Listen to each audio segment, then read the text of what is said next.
du dialogue social en région. C'est un événement inédit pour notre association, mais je crois même d'une façon générale, d'avoir un Tour de France, côté Est. On fera mieux peut-être l'année prochaine pour la deuxième édition, s'il y a une deuxième édition, en allant un petit peu plus vers l'Ouest et le Sud. Donc, événement inédit avec l'ambition d'observer les pratiques de dialogue social au niveau local et voir comment, face aux différents défis face à nous, les acteurs locaux y répondent.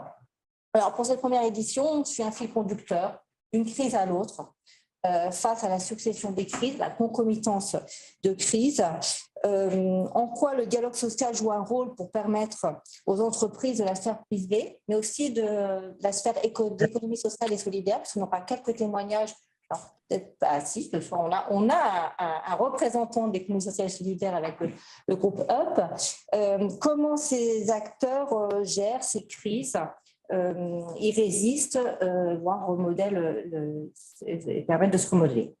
Alors, ce soir, on est sur la question de l'organisation hybride du travail, donc, et surtout les liens sociaux, comment on entretient ces liens sociaux, notamment depuis la crise sanitaire qui a bousculé les lieux et les rythmes de travail, avec un éclatement de ces lieux, comment les modes de communication ont évolué, mais aussi la qualité relationnelle entre salariés représentants des salariés, entre salariés et management, entre représentants des salariés et direction. Bref, comment dans ce nouvel environnement évolue le dialogue social, comment le dialogue social institutionnel prend en main ou pas ces évolutions et fournit un nouveau cadre. Alors pour la prochaine conférence à Reims, demain, on sera sur d'autres objets de dialogue social, également qui ont émergé ou en tous les cas qui ont été exacerbés par ces différentes crises. La notion de sens au travail qui avec la qualité, les questions de qualité, de sécurité, de conditions de travail sont re-questionnées depuis la pandémie. On aura aussi la question environnementale qui est avant tout un enjeu structurel mais qui a été exacerbé par la crise énergétique et la question du pouvoir d'achat, des rémunérations des salariés, elles aussi on peut amplifier par le contexte inflationniste. Et puis sur les 2 derniers jours, on s'intéressera peut-être à des pratiques innovantes, enfin nous l'espérons. À Lyon, ce sera comment le dialogue social peut être un facteur également de gestion des crises, mais dans des entreprises ou des structures, des associations avec des modes de gouvernance et de management hybride. Ça, ce sera à Lyon. Et puis, pour terminer, dans les Hauts-de-France, à Lille, on sera sur un thème qui occupe beaucoup aujourd'hui les acteurs du dialogue social, puisque c'est la transformation et le renouvellement des CSE à l'approche des élections professionnelles. Et on s'intéressera notamment dans les toutes petites entreprises à peut-être une partie un peu plus innovante qui est le nouveau rôle de certains CSE dans la négociation collective. On verra que c'est un point qui évolue très fortement. Alors, c'est un événement inédit aussi parce que pour chaque événement, nous avons un partenaire académique. Et je vais donner la parole en quelques minutes. Je remercie beaucoup Aurélien Colson, directeur général de l'ESSEC Irénée, qui nous accueille ce soir. Et puis, je vais terminer ou plutôt commencer la semaine, même si en général on fait à la fin, je vais par des remerciements. Remercier les membres de l'association qui se mobilisent pour nous régulièrement, alors que dans les délégations régionales, vous l'avez compris, dans les Hauts-de-France, en Nouvelle-Rhône-Alpes et dans le Grand Est, mais aussi dans des groupes de réflexion thématiques. Alors ce soir, vous avez plusieurs qui seront ici, notamment ceux qui travaillent sur la question du dialogue, du numérique, l'impact du numérique sur le dialogue social, puisqu'on avait mis en place le groupe en juin 2018, bien avant la pandémie, et ils ont beaucoup travaillé, notamment depuis le 17 mars, à certains 17 mars 2020. Voilà, donc des remerciements aussi aux membres du bureau. Anne Fourneau interviendra aussi ce soir. Je remercie aussi Elsa Martinez, puisque comme tous les membres, cette semaine sans Elsa, ce ne serait pas possible d'avoir cette semaine du dialogue social. Donc merci à tous et merci à vous d'être présents ce soir et également à l'écran. Je passe la parole à Aurélien Colson. Et bonne conférence. Merci beaucoup, Maud. Ravi vraiment de vous accueillir tous ici. Quelques mots sur la maison qui vous accueille, puisqu'elle est peut-être moins familière à certains d'entre vous. Donc, il s'agit de l'ESSEC, une vieille maison fondée en 1907, qui est une association de loi 1901, qui a historiquement été engagée sur des questions qui semblaient périphériques dans l'univers des business schools, mais qui sont en fait apparues comme absolument centrales. Aujourd'hui, toutes les écoles parlent de la transition climatique, on en parle depuis longtemps. Toutes les écoles parlent de l'économie sociale et solidaire. La première chaire sur le sujet a été fondée à l'ESSEC il y a 21 ans. Et cette a été fondée en 1996, cet institut sur la négociation en large. Alors, ce sont des négociations dans des contextes divers et variés, d'entreprises bien sûr, également dans la sphère publique, puisqu'on travaille beaucoup avec des diplomates. C'est important, évidemment, qu'on s'intéresse au dialogue social. Et je me suis rendu compte avec horreur, il y a quelques années, que le cours sur le dialogue social avait disparu du catalogue des cours à l'ESSEC. Et c'était évidemment une grave lacune. Et donc, on s'est tourné vers les partenaires de réalité du dialogue social pour recréer un cours qui désormais est donné aux étudiants qui l'apprécient et qui trouvent évidemment ce cocktail auquel on est très sensible à l'ESSEC, c'est-à-dire de savoir solide, mais aussi de pratique. Et donc, on est ravis de l'équipe formée avec Réalité du dialogue social. Voilà, pas beaucoup plus à dire ce soir, si ce n'est une fois de plus pour vous souhaiter la bienvenue et souhaiter donc une très bonne semaine à votre association au gré des rencontres que vous allez organiser, à commencer par ici. Voilà, nous sommes en région Île-de-France, donc on est en région. Voilà, une conférence ici.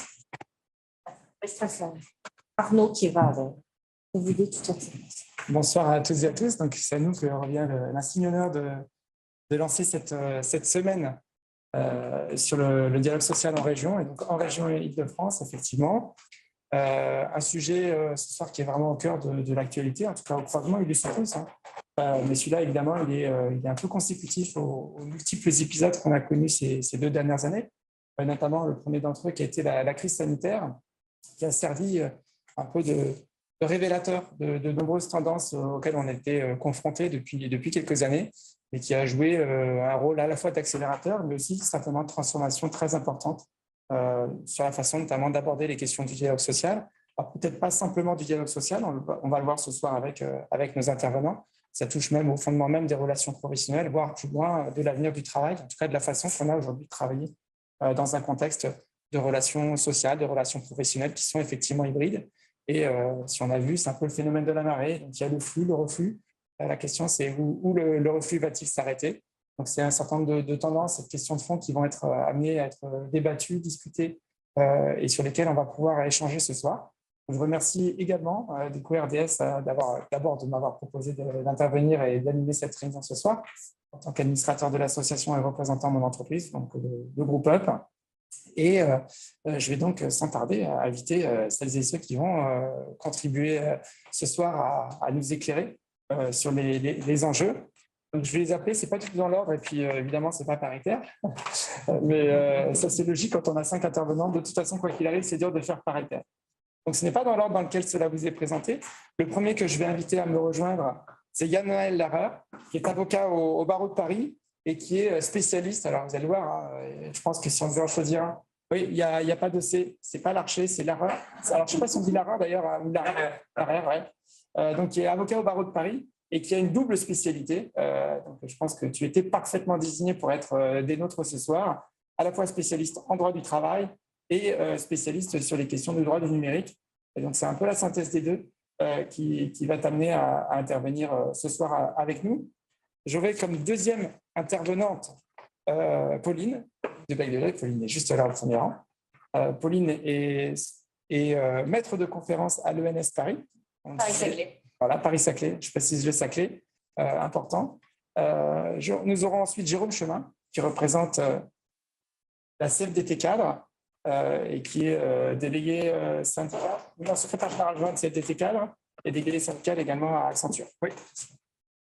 J'aurai comme quatrième intervenante Anne Fourneau, qui se présente, directrice support et développement d'AXA Santé Collective, qui va notamment nous apporter la vision qu'elle a de l'impact que ces questions-là, notamment sur le management et les relations professionnelles au sein d'AXA. Et enfin, dernier intervenant, il est juste en face de moi, Mathieu, qui est délégué syndical UGICT-CGT. Donc, UGICT est à la CGT, ce que CFDT cadre est à la CGT, c'est-à-dire tout simplement l'Union générale interprofessionnelle des cadres techniciens de la CGT et qui professionnellement, et je pense que c'est aussi pareil, tu avais un peu une double casquette ce soir, en tout cas que tu peux nous apporter un regard plus précis sur les questions du numérique puisque tu es issu d'une petite entreprise, une PME du domaine du numérique qui s'appelle Microsoft. Voilà, grosse PME.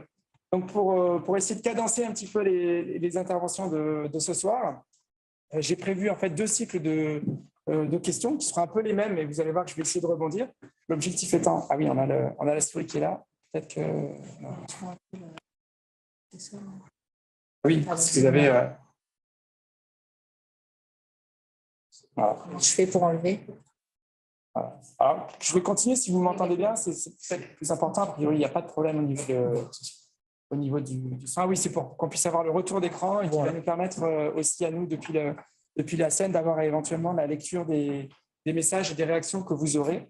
Étant entendu que c'est effectivement prévu, c'est que vous avez la possibilité d'intervenir ce soir en utilisant les outils que Zoom nous autorise à avoir et donc de pouvoir réagir et poser des questions. Et donc, ayant ce rôle d'intervenant pendant les interventions, j'essaierai de regarder l'écran pour me faire l'écho de ce que vous nous direz depuis votre lieu d'écoute.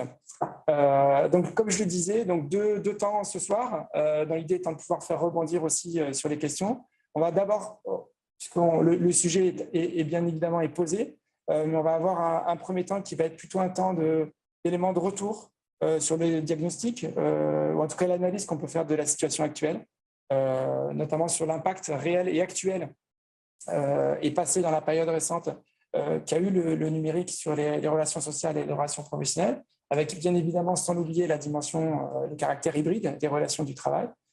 Donc ça, c'est la première question. Et puis ensuite, je réinterrogerai nos intervenants plutôt en mode prospectif. Quelle est la vision qu'ils ont? Alors sur le champ syndical, ça peut être sur le terrain de la revendication, mais aussi sur le plan académique, sur le plan universitaire, au titre de l'analyse qu'on peut faire des attentes et en tout cas des projections, sans faire de pronostics, qu'on peut faire sur les questions sociales. Donc Yann Maël, à toi l'honneur.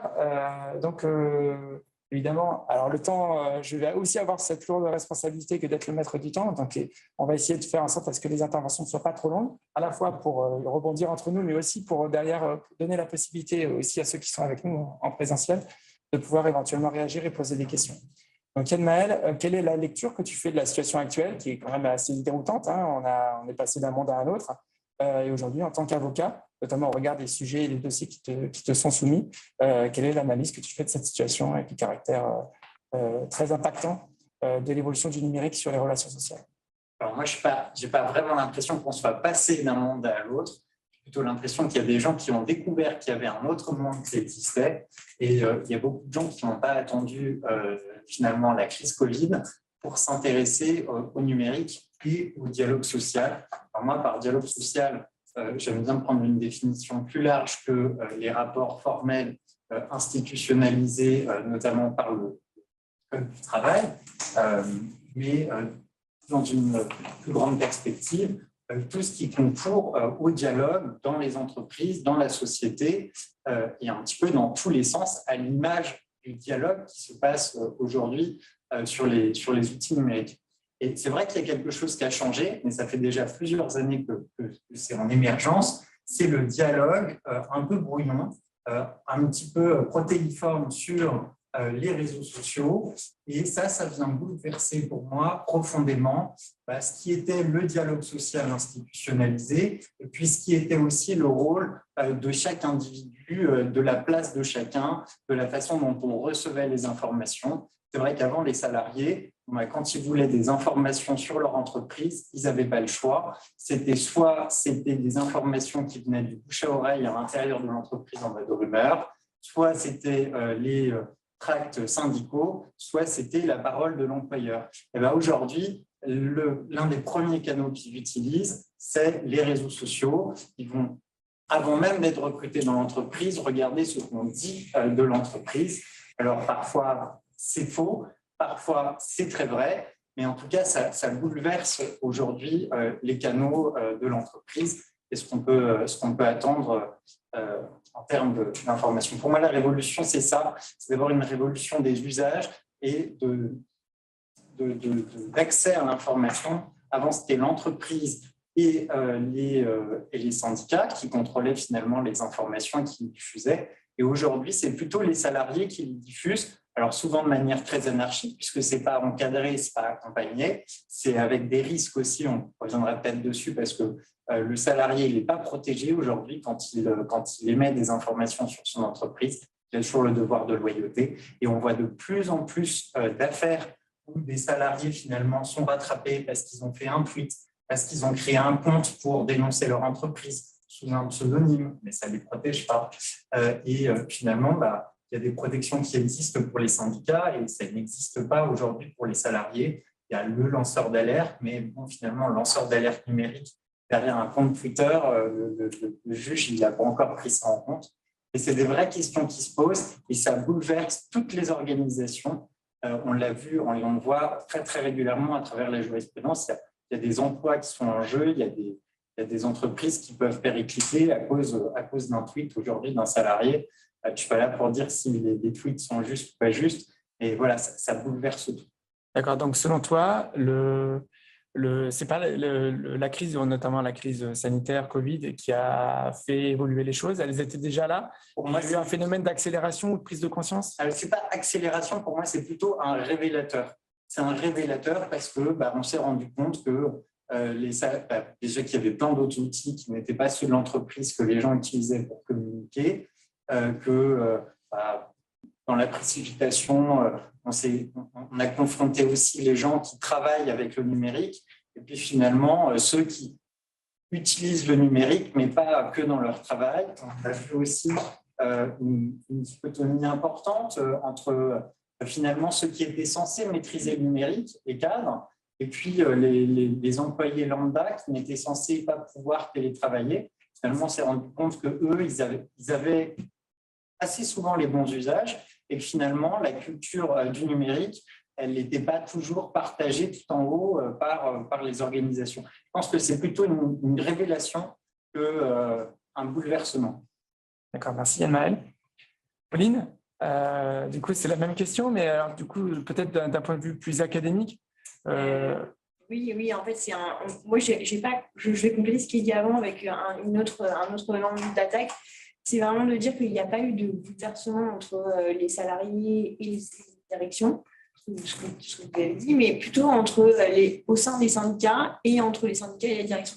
C'est-à-dire que la crise Covid et toute la mise en place de la négociation hybride, c'était un peu négocié avant dans les accords, c'était très peu mis en place, de ce que j'ai observé. Et d'un coup, ça a été vraiment en mars 2020, on a été obligé de négocier à distance, on a été obligé de tout mettre à distance, puis après de reprendre en hybride.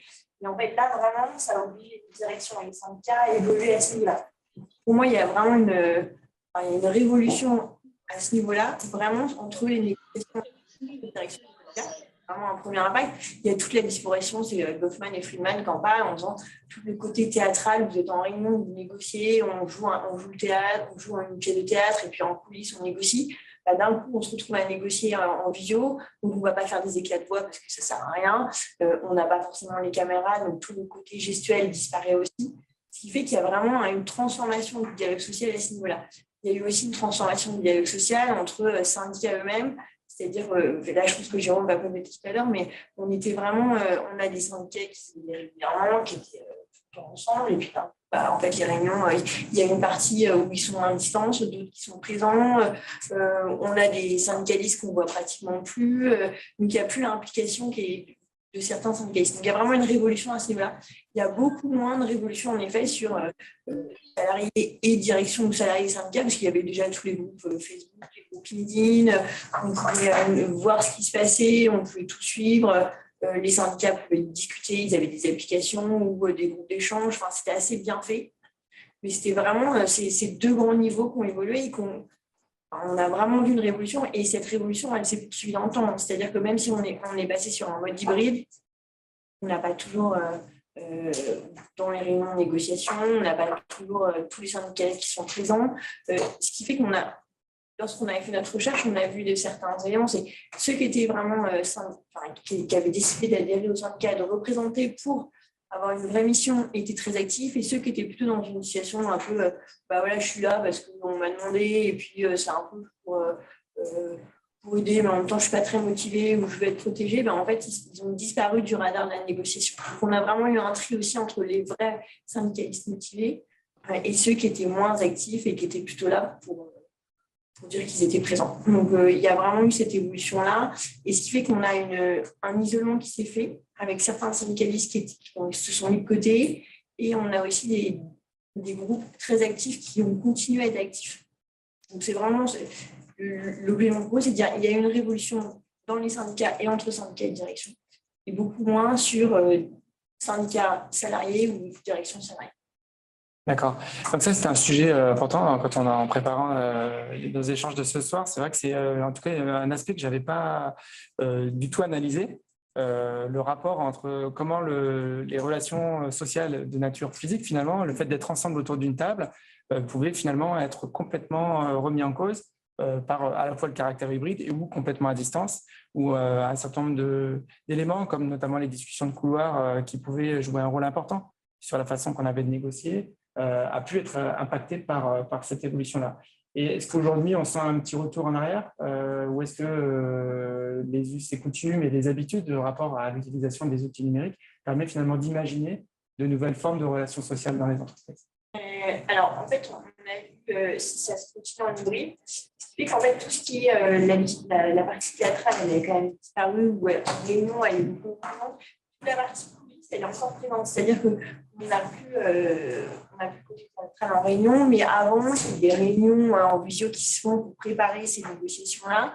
Et donc, il y a toute la partie coulisse qui se fait entre directions syndicales, mais aussi entre syndicats eux-mêmes, où ils vont se coordonner en disant est-ce que tu vas à la réunion? Oui. C'est toi qui est plutôt actif, ou moi qui est plutôt actif. Comment est-ce qu'on prépare ça? Ce qui fait c'est assez intéressant, c'est qu'il y a une centralisation sur certains secteurs.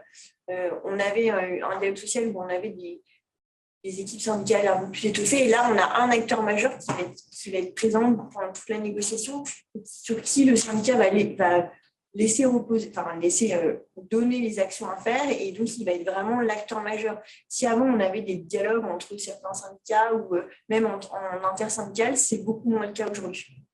Ça a vraiment changé cette partie négociation théâtrale, mais ça n'a pas changé la partie en coulisses, ce que dit Goffman, la partie théâtrale et en coulisses. Merci Pauline, d'autant que ça me permet de faire le lien directement avec Jérôme, comme quoi pour le coup cette partie-là n'avait pas été travaillée. Mais peut-être du coup une question à laquelle tu pourras répondre dans un deuxième temps, mais je la dis tout de suite pour ne pas la perdre. On entend qu'il peut y avoir quelques militants syndicaux qui vont avoir du mal à s'impliquer dans ce contexte nouveau et voire facteur de démobilisation, perte de lien de proximité. Et en quoi est-ce que le numérique finalement et le caractère hybride est susceptible d'influer sur la capacité pour certaines personnes à ne plus s'impliquer et à ne plus s'investir dans le champ des relations sociales dans les entreprises?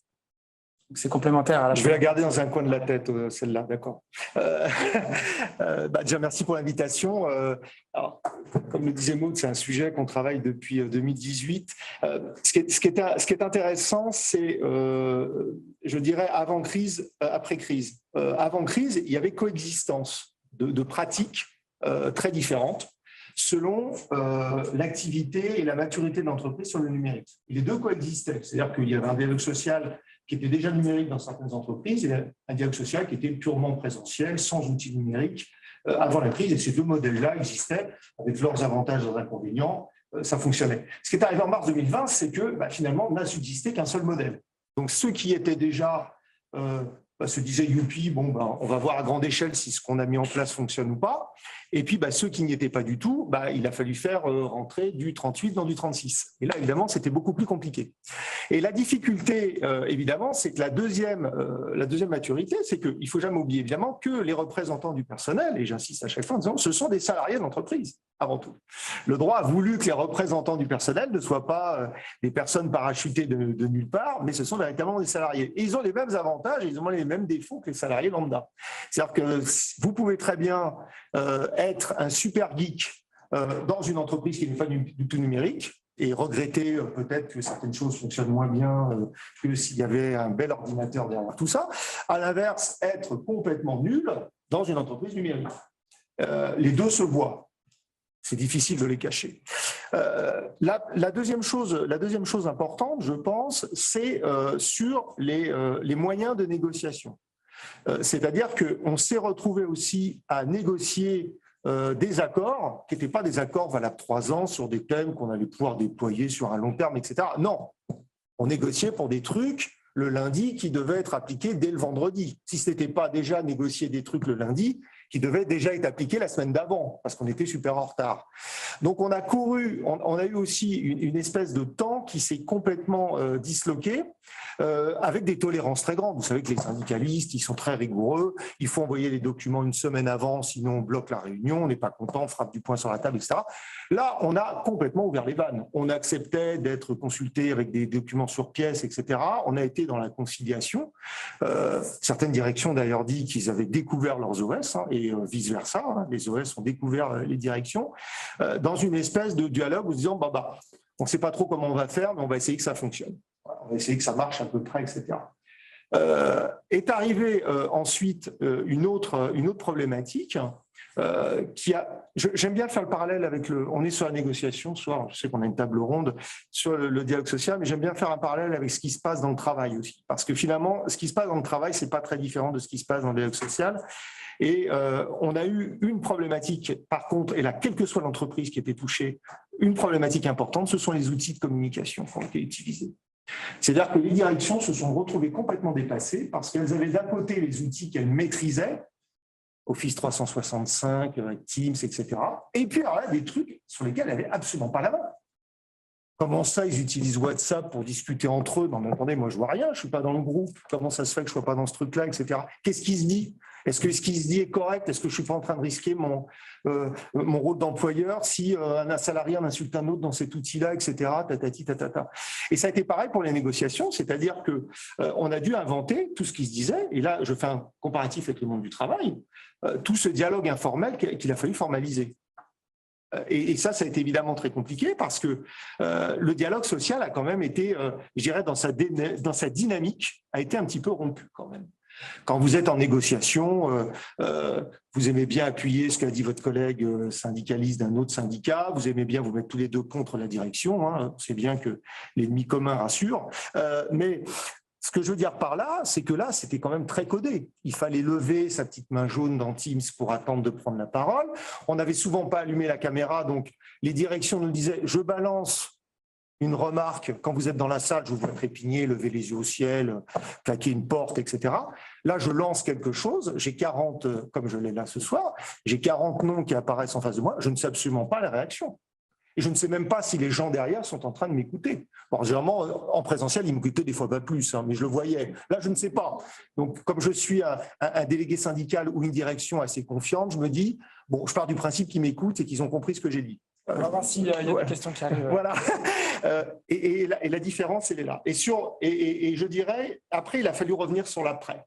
Et l'après, moi, je dirais que presque la période Covid a été difficile pour tous. Et la période où on est actuellement l'est tout autant. Voire plus, parce que la période Covid avait quand même un avantage énorme, c'est qu'on se disait, un jour, ça va s'arrêter. La période qu'on vit actuellement, moi, je ne sais pas lui mettre une fin. Et la période actuellement, qu'est-ce qu'on voit? On négocie aujourd'hui des accords de dialogue social à distance dans les entreprises, avec des pratiques très différentes d'une boîte à l'autre. Voilà, j'en parlais tout à l'heure avant la réunion. Des organisations syndicales qui disent « Ah non, le CSE, ça peut être en distanciel à la rigueur, mais les négos, sûrement pas, parce qu'il faut qu'on voit comment on interagisse, etc. » D'autres qui vous disent « Ah ben non, le CSE, il faut que ça soit en présentiel, on est 35, comment voulez-vous que ça marche ?» Les négos, on peut être en hybride, en plus entre nous. On a des élus qui étaient en région, on le faisait déjà avant le Covid et ça fonctionne parce qu'on avait cette maturité. Donc, on voit déjà que les pratiques d'une boîte à l'autre ne sont pas les mêmes. Et je le disais aussi tout à l'heure, on a vu une chose absolument exceptionnelle, c'est que bon, les guéguerres entre organisations syndicales, on connaît, c'est à peu près géré, c'est plus ou moins. Ce qu'on connaissait peut-être un peu moins, c'est les guéguerres à l'intérieur des équipes syndicales. Et je peux vous dire que moi, j'ai vu des trucs. Autant on n'est pas d'accord sur une NAO, l'égalité pro, on avance nos arguments, etc. Là, quand il a fallu négocier les accords de dialogue social à distance, est venu un élément qu'il n'y a pas sur les autres négos, c'est l'élément personnel. C'est que chacun avançait ses arguments en fonction de sa situation personnelle. Ah ben non, mais moi je veux que les CSE restent à distance parce que moi ça me permet d'aller chercher mon enfant à 16h30 ou de faire une lessive pendant les activités sociales et culturelles. Voilà, donc il y a eu véritablement des fractions, vraiment des scissions dans certaines équipes, alors qui sont résolues. Hein, ça n'a pas fait, enfin, sauf à ma connaissance, ça n'a pas fait exploser des équipes. En tout cas, les débats ont été très très vifs, et on a énormément de difficultés aujourd'hui, hein, nous syndicalistes aussi, à faire revenir les gens en réunion. Et vous avez aujourd'hui des réunions syndicales qui sont en hybride. Avant, c'était très simple. Hein, vous aviez 14 syndicalistes et la direction dans la salle, et puis 4 personnes à distance qui s'excusaient de ne pas être là. Aujourd'hui, vous avez 14 personnes à distance, souvent, et 4 personnes dans la salle. Avec évidemment, je le disais, parce que je le vis moi dans mon entreprise, hein, on ne projette plus sur écran. Comme on diffuse la présentation sur Teams pour ceux qui sont à distance, on vous invite vous aussi à être dans la salle, à vous connecter à Teams et à lever la petite main jaune alors que vous avez le DRH qui est en face de vous. Voilà la situation, on en est aujourd'hui. Et pour finir, parce que je suis trop long, et pour répondre à moitié à ta question, il y a quand même une petite inquiétude pour nous, salariés du privé, c'est qu'il y a les élections CSE qui approchent, un renouvellement des mandats dans pratiquement, grâce à M. Macron, dans 90% des boîtes, puisque tout le monde est en même temps maintenant. Moi, je dis un truc très clair, je ne suis pas réellement inquiet pour les élections 2022-2023. Je suis beaucoup plus inquiet pour les élections 2026-2027. Comment allons-nous faire aujourd'hui du syndicalisme quand non seulement les salariés ne sont plus dans la boîte, mais quand certains syndicalistes ne sont plus non plus dans la boîte? Voilà. Merci Jérôme, c'était très complet et presque moins bavard que d'habitude. Oui, c'est vrai, hein, je m'améliore. Voilà. Donc, on se le garde pour après, hein, mais c'est vrai que ça me permet de revenir aussi sur le travail qui est fait au sein de RDS, hein, parce qu'il y a une analyse qui a été faite de très nombreux accords télétravail qui ont été menés. Donc, je vous invite à voir le lien, aller sur le site du RDS et à essayer de les télécharger. Je fais même de la publicité pour l'association. Mais c'est intéressant de voir aujourd'hui, puisqu'on en a eu énormément, comment les acteurs du dialogue social dans les entreprises se sont emparés de cette question-là. Et c'est très révélateur de la façon dont à la fois les employeurs, mais aussi les salariés ont abordé cette question et comment elle a évolué dans le temps, notamment suite à la période Covid qu'on a connue. Maintenant, je vais donner la parole à Anne. Donc, je vais poser la même question, mais si ce n'est que Anne va vraiment davantage nous parler plus que de dialogue social, de lien social dans les entreprises, et notamment de ce rapport au management, en tout cas des rapports, des liens sociaux dans les entreprises, et comment ce caractère hybride de la relation de travail a aussi fait évoluer la relation entre les managers, ceux qui ont la responsabilité d'animer une équipe, et l'ensemble des autres salariés qui travaillent avec eux au quotidien. Voilà, c'est cette partie du dialogue social dont parlait Yann. Donc sur ce diagnostic, en fait, pour AXA, donc là, c'est vraiment le cas d'une entreprise qui était plutôt avancée en matière de télétravail, puisque le premier accord de télétravail date de 2016. Donc en fait, le diagnostic qu'on peut faire aujourd'hui, c'est certes celui de l'impact de la crise sanitaire, mais c'est aussi celui d'une première période où le télétravail était une tendance. Donc, on avait 60% des collaborateurs qui pratiquaient le télétravail au moment du confinement. Et puis, évidemment, le confinement a fait que du jour au lendemain, on est passé en mode 100%. Et depuis 2021, il a fallu effectivement faire revenir les collaborateurs dans l'entreprise, puisque l'entreprise a vraiment fait ce choix du collectif et de la nécessité de faire revenir les personnes, sachant qu'évidemment, après n'est pas égal à avant. Donc, je ne parlerai pas de révolution, mais plutôt d'accélération, moi, pour le coup, puisque aujourd'hui, 100% des collaborateurs ont accès à cette formule de travail hybride, donc avec un temps de télétravail qui est de l'ordre de 3 jours par semaine, ce qui est plus qu'avant. Voilà, donc renforcement du télétravail. Alors, la conséquence de tout ça, c'est évidemment notamment pour le management, mais aussi pour l'entreprise, la perte de l'unité de temps et de lieu pour ce travail, et donc une plus grande distanciation entre les collaborateurs et le management et entre les collaborateurs et l'entreprise, qui fait craindre en fait une perte d'engagement de la part des collaborateurs. Donc ça, c'est vraiment le sujet sur lequel l'entreprise s'est attachée à travailler depuis la reprise sur site avec les organisations syndicales et les représentants du personnel pour renforcer l'engagement et travailler essentiellement sur le collectif. En termes de conséquences, ce qu'on peut aussi signaler, c'est que pour les salariés, ce travail hybride, c'est plus de liberté. Jérôme parlait de capacité à faire une lessive entre deux réunions, etc. Donc c'est vrai, c'est plus de liberté. C'est aussi probablement plus de risques, en particulier pour les salariés en situation de fragilité. Donc ça, c'est également un point d'attention. Et puis pour les managers, c'est carrément la transformation du métier. Donc on voit aujourd'hui les managers de proximité qui, pour certains, sont en grande difficulté parce qu'ils ont toujours les mêmes responsabilités, hein, faire avancer l'équipe, être garant de la performance, prévenir les risques psychosociaux, organiser la charge de travail, garantir des conditions de travail favorables, etc. Sauf que tout ça, ça doit se faire avec des collaborateurs qui sont là, pas tous en même temps, etc. Donc, vraiment une situation d'inconfort, une perte de repères qui est absolument évidente. Et c'est là-dessus aussi, pour préserver le collectif tout en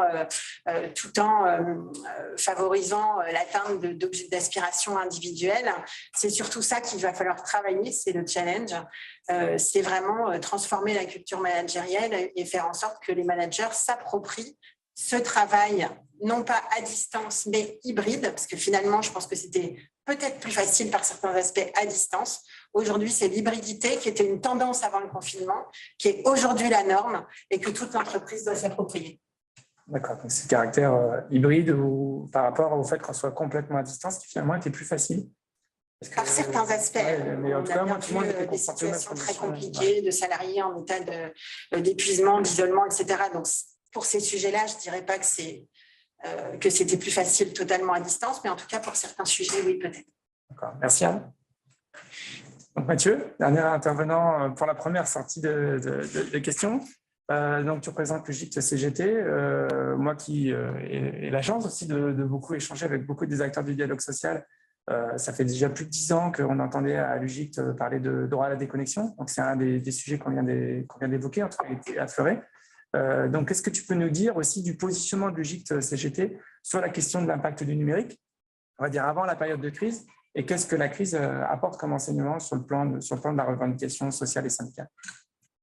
Avant, on va dire, cette période de mars 2020, qui est un catalyseur du phénomène, on commence déjà dès 2014 à avoir une forme d'explosion, entre guillemets, du télétravail non encadré, du télétravail gris. Et puis, ça correspond aussi avec une généralisation de l'accès au débit et donc à la fois la possibilité et donc l'envie qui vient avec d'avoir des collectifs de travail qui sont un peu plus éclatés. Alors, évidemment, grande disparité dans le paysage entre les entreprises qui sont déjà très acculturées dans toutes ces pratiques et d'autres qui le sont beaucoup moins, qui sont beaucoup plus sur le présentiel. Et donc, à peu près vers 2018, on démarre une campagne pour l'ANAC, autrement, avec tous ces aspects qui commencent à vraiment émerger en partie visible de l'iceberg, que ce soit les RH de proximité, le management de proximité et tous les usages des outils numériques pour les salariés et les agents publics. Alors évidemment, la période Covid va catalyser tout ça et le faire remonter de manière assez générale. Et pour autant, même dans les entreprises acculturées déjà assez pratiques, on voit apparaître les premiers symptômes, les premiers effets de bord qu'on n'avait pas forcément anticipés et qui se révèlent d'ailleurs aussi bien dans l'exercice travail que dans l'exercice syndical, avec tous ces phénomènes de réunions qui s'enchaînent sans temps mort. On n'a plus ces temps morts à la fois sociaux et à la fois de repos intellectuel, le fait de se lever de son bureau, d'aller à la machine à café, tout ça, on ne l'a plus. Parce que la distance bureau-machine à café s'est trouvée très réduite.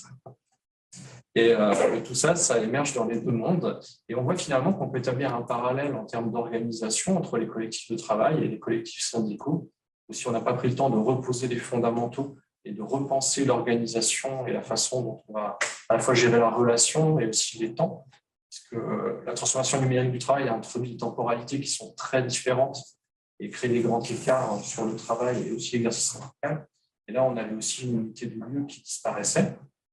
Alors, certaines entreprises y étaient déjà un peu acculturées lorsqu'elles étaient notamment des multinationales avec des coopérations qui se font à travers les pays, voire les continents. Et pour autant, là, au sein d'un même collectif social, on va dire, parce que des gens qui travaillaient ensemble tous les jours, là, on avait cette unité de lieu qui était rompue. Et alors, la partie la plus difficile, probablement, elle a été pour le management de proximité, qui donc, lui, se retrouvait en tout le grand écart à la fois entre sa hiérarchie et son collectif organisé, et lui-même avec sa propre relation au travail et à ce travail. Et donc, tout ça, il a fallu le mettre en place. Donc, nous, ce qu'on a pu voir, c'est que les entreprises vont improviser, plutôt bien, plutôt mal. Il y a aussi une grande disparité, une grande variabilité. L'éternelle question, c'est de reposer les fondamentaux, notamment par l'usage des outils.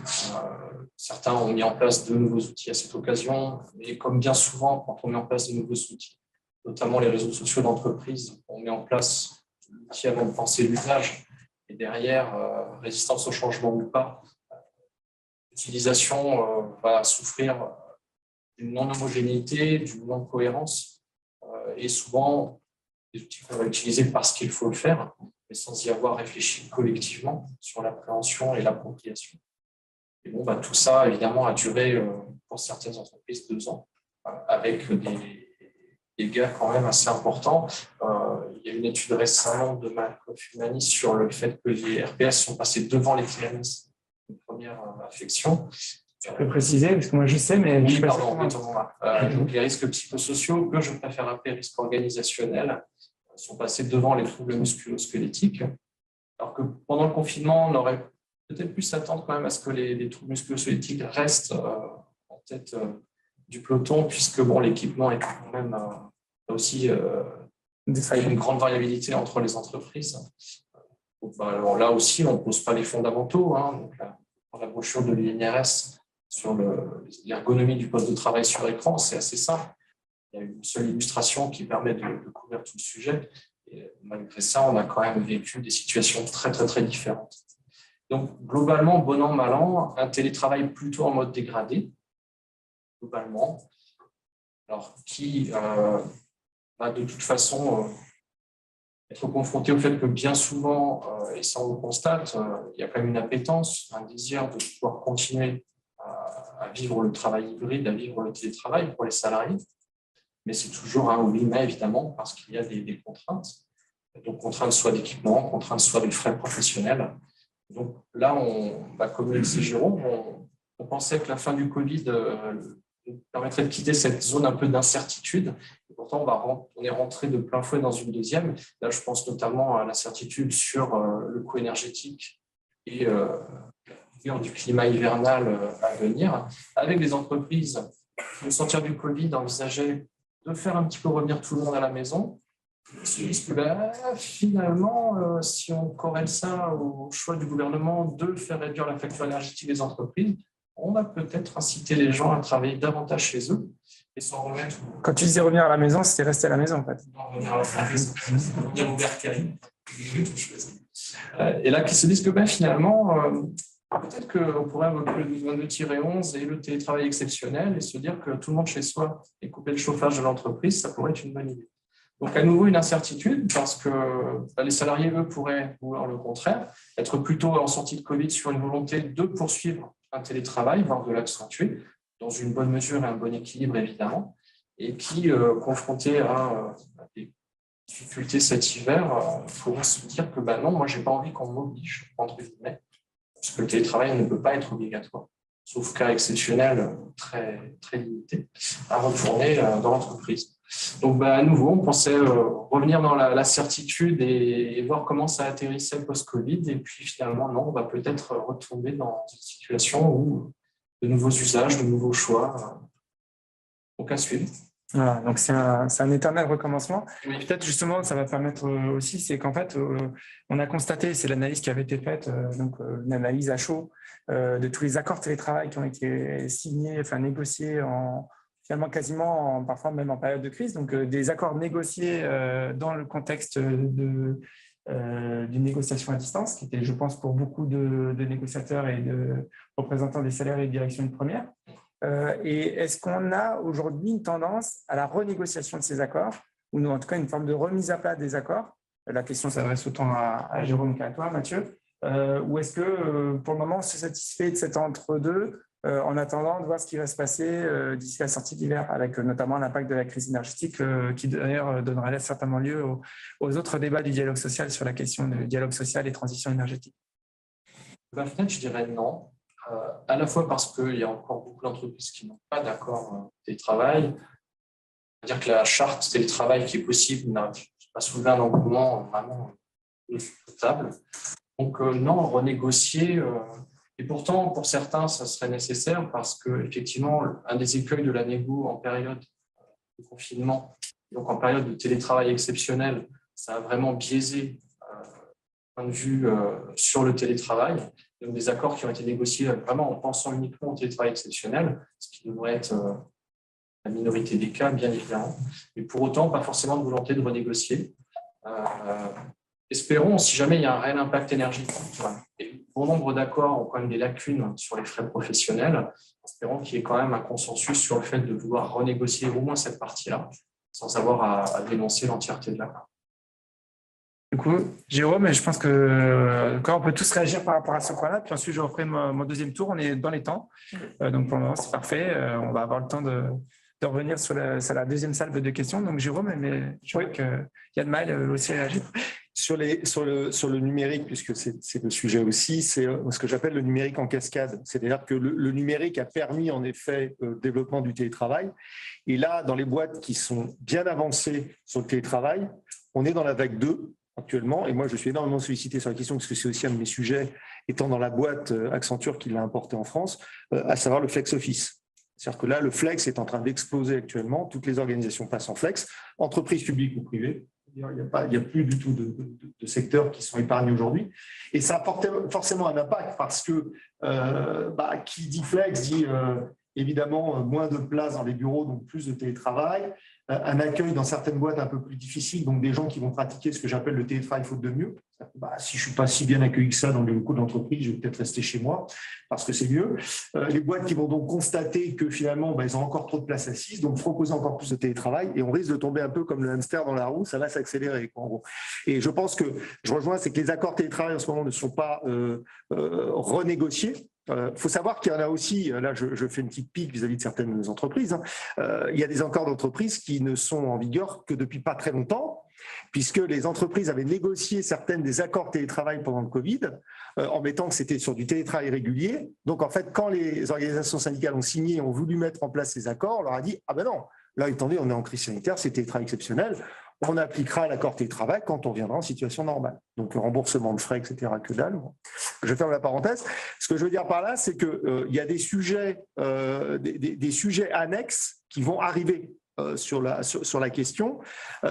Et puis, il y a une question dont on parle plus généralement dans les entreprises aujourd'hui, qui nous impacte évidemment, nous aussi, organisations syndicales, c'est qu'il y a tout l'accueil des nouveaux. L'accueil des nouveaux. Alors, comment on accueille aujourd'hui un jeune dans l'entreprise? Parce qu'on est très marrant avec nos accords télétravail, c'est qu'on a mis dans nos accords qu'il fallait que les intérimaires, que les alternants, que les stagiaires, que les nouveaux embauchés ne soient pas en télétravail au début pour apprendre, sauf qu'on a oublié de mettre que ceux qui les encadraient devaient être présents aussi. Donc les intérimaires, tout ça, ils sont tous là, hein, mais ceux qui les encadrent, ils ne sont pas là du tout. Donc, qu'est-ce qui se passe aujourd'hui là-dessus? Et ça, c'est un sujet que l'on a, nous, parce que l'accueil, quelque part, c'est nous aussi qui le faisons. C'est-à-dire qu'on se retrouve avec des jeunes qui nous posent des questions. Nous, on se retrouve à répondre à des questions qu'on n'avait absolument pas il y a encore 2 ans. Questions sur des questions très, très pratico-pratiques, mais sur comment ça fonctionne, qui je m'adresse. Voilà, les gens sont paumés.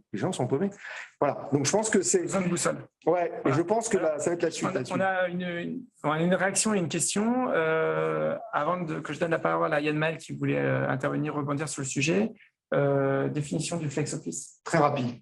Arrivé dans les boîtes de conseil, en France 95, donc chez Andersen Consulting, aujourd'hui Accenture, les consultants sont censés être chez le client, donc pas au bureau, donc ils n'ont pas de bureau attitré. Quand quand ils ont besoin d'avoir un bureau, ils en réservent un pour venir travailler. Donc au début, c'était pour les populations nomades. On se rend compte qu'aujourd'hui, cette flexibilisation s'offre à tous les salariés. C'est-à-dire que les fois où vous êtes en télétravail, vous êtes chez vous. Quand vous venez dans l'entreprise, vous n'avez plus de place attitrée. Vous devez réserver une place qui peut être une salle de réunion, qui peut être un bureau, qui peut être une cabine téléphonique si vous devez passer des appels, etc., qui peut être rien du tout s'il n'y a plus de place. Vous allez travailler à la cafétéria dans les couloirs. Voilà. Donc, en gros, c'est la flexibilité du bureau. Il n'y a plus de bureau fixe et ça permet, en gros, dans une entreprise, de proposer, en gros, 100 places assises quand vous avez 200 salariés. Et donc, de faire des économies sur l'immobilier. Économie d'échelle sur les mètres carrés et accessoirement le chauffage aujourd'hui. Voilà. Yann Maël. Oui, je voulais intervenir sur la négociation des accords télétravail. Moi, je suis assez étonné ou sidéré parfois de voir qu'il y a des entreprises très différentes et finalement, tous les accords se ressemblent. Ils ne sont pas très innovants. Et c'est vrai qu'il y a sans doute un besoin de les réinventer. Ils ont peut-être été négociés pour certains dans l'urgence.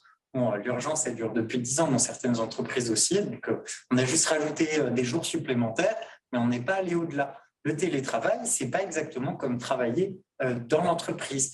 Donc, ça devrait aller pour moi avec une formation aux outils à distance et notamment du dialogue social aussi à distance. Je pense que les acteurs du dialogue social et les partenaires sociaux devraient négocier le dialogue social, un tableau de bord numérique parce qu'on a un tableau d'affichage syndical. Bon, si on a juste un espace sur l'intranet qui est introuvable, ça ne sert à rien. Donc, le dialogue social, il doit aussi se réinventer dans les possibilités qu'offre le numérique. Et c'est là où je trouve qu'on est pauvre, on manque de créativité, les entreprises n'ont pas assez d'imagination, les juristes non plus. Les avocats qui vous font, c'est d'accord. Non, il faut aller plus loin, il faut regarder quels sont les usages du numérique, qu'est-ce que le numérique permet vraiment de supporter, y compris en termes de dialogue social. Et on peut faire des choses beaucoup plus intéressantes que ce qui existe actuellement. Et on pourrait lutter contre l'isolement. Le numérique peut aussi rapprocher des gens qui sont en situation, par exemple, des gens qui sont en longue maladie. Bon, avec le numérique, on peut les rapprocher. Des gens qui sont éclatés sur beaucoup de sites, ça existait déjà avant le Covid. Des gens qui sont sur site toute l'année et qui ne voient jamais leurs collègues. Avec le numérique, on peut les faire participer à la vie de l'entreprise. Donc, le numérique, c'est compliqué, ça oblige à se remettre en cause. Mais ça offre aussi plein de possibilités, plein de capacités, et je trouve dommage qu'on ne les saisisse pas suffisamment. Ce qui explique aussi qu'aujourd'hui, il y a ce désenchantement, mais on ne fait que subir. On ne se pose pas les questions, comment on saisit les opportunités qu'offre ce nouvel imaginaire, ce nouveau monde. Merci Yann Maël. Donc moi, c'est une phrase que j'ai retenue de Mathieu tout à l'heure, c'est penser l'usage avant l'outil. Je pense que c'est très complémentaire. Effectivement, les deux se rejoignent. Avant qu'on aborde la deuxième salle de questions, Pauline, Anne, si vous souhaitez compléter. Je voulais rebondir sur ce que disait Mathieu tout à l'heure sur la participation aux frais et sur l'évolutivité des mesures et des accords. Tout ne conduit pas à un nouvel accord. Mais effectivement, chez AXA, très récemment, en fait, la participation de l'entreprise aux frais de travail à domicile a été augmentée pour tenir compte de tout ce qu'on sait sur le coût de l'énergie notamment. Voilà, c'est des éléments importants. Il y a aussi un point sur les nouveaux entrants, sur les stagiaires, etc. Effectivement, dans le cadre de la découverte de la généralisation du télétravail et pendant le confinement, on était plutôt à dire les stagiaires qui arrivent, ils sont sur site, etc. Et on a eu exactement ce sujet-là qui était oui, mais si les stagiaires sont sur site, il faut avoir la capacité de les accueillir, de les accompagner, etc. Et donc finalement, aujourd'hui, c'est des sujets sur lesquels on est passé un cran plus loin en disant quel que soit son statut, sa date d'arrivée, etc. Ce qui compte, c'est l'autonomie de la personne dans le poste. Ce qui compte, c'est l'accompagnement des collègues, du tuteur, du manager, etc. Et par définition, toute personne qui a un poste compatible avec le télétravail peut télétravailler. Voilà. Donc, en quelque sorte, pas de discrimination sur le télétravail, si ce n'est le contenu du poste en réalité. D'accord, bien sûr. Merci Anne. Pauline. Moi, je me pose la question de la roue qui tourne, ce que disait Jérôme. On est dans un cercle infernal où on a de plus en plus de personnes qui sont en télétravail. Le deuxième mouvement que moi je vois et que j'anticipe, c'est en fait pourquoi on a besoin d'avoir des salariés si on peut avoir des prestataires qui font le même travail, qui viennent 2 jours par semaine, ou les 3 autres jours, en fait, je ne m'occupe pas de leur activité, qui sont en indépendant. Et donc, il y a vraiment cette question de Est-ce qu'on a besoin d'avoir autant de salariés? En fait, pas forcément. Est-ce qu'on a besoin d'avoir des syndicats, des représentants de proximité? Pas forcément. Est-ce qu'on a besoin d'avoir des managers de proximité qui gèrent des gens qui ne sont pas là et qui n'ont pas besoin? Pas forcément. Pour moi, il y a vraiment ça va rejoindre la deuxième question. Oui, j'en ai déjà, mais c'est pas grave. Une réflexion sur, en fait, on augmente les gens en télétravail et donc, en fait, le lien avec l'entreprise, on a beaucoup moins, on a moins d'innovation. Comment est-ce qu'on construit l'entreprise? C'est un peu l'entreprise de demain. Qu'est-ce qu'on fait de ces gens-là qui ne sont plus là? Et en fait, petit à petit, on risque de glisser sur une part de salariés qui est de plus en plus réduite avec des prestataires qui sont de plus en plus importants. C'est Pauline.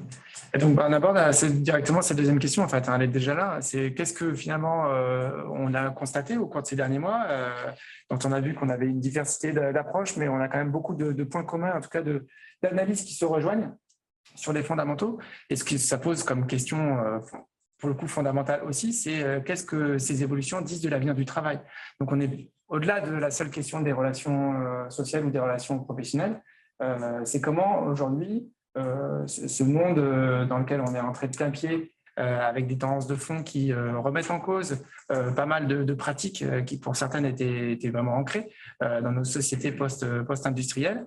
Aujourd'hui, on est vraiment dans une forme d'évolution, de révolution de ce point de vue-là, même si pour le reste, Yann Maël disait que ce n'était pas véritablement une révolution. En tout cas, quels sont les grands traits, les perspectives et la projection qu'on peut faire sur l'avenir du travail et sur l'impact que le numérique a sur l'avenir du travail au sens général, évidemment englobant la question du dialogue social.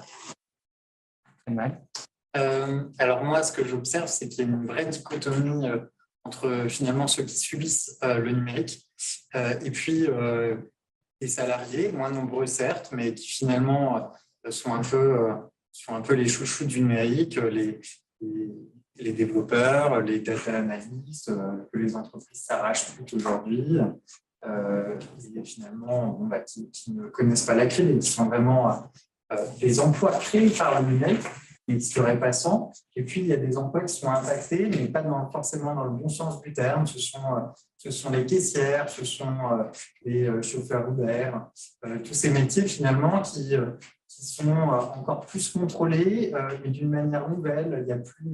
Il n'y a plus de chefs, on peut mettre en place des algorithmes. Il y a eu déjà des questions de requalification pour ces salariés, mais ça pose des questions plus profondes. Tout à l'heure, on parlait d'entreprises en réseau avec des prestataires.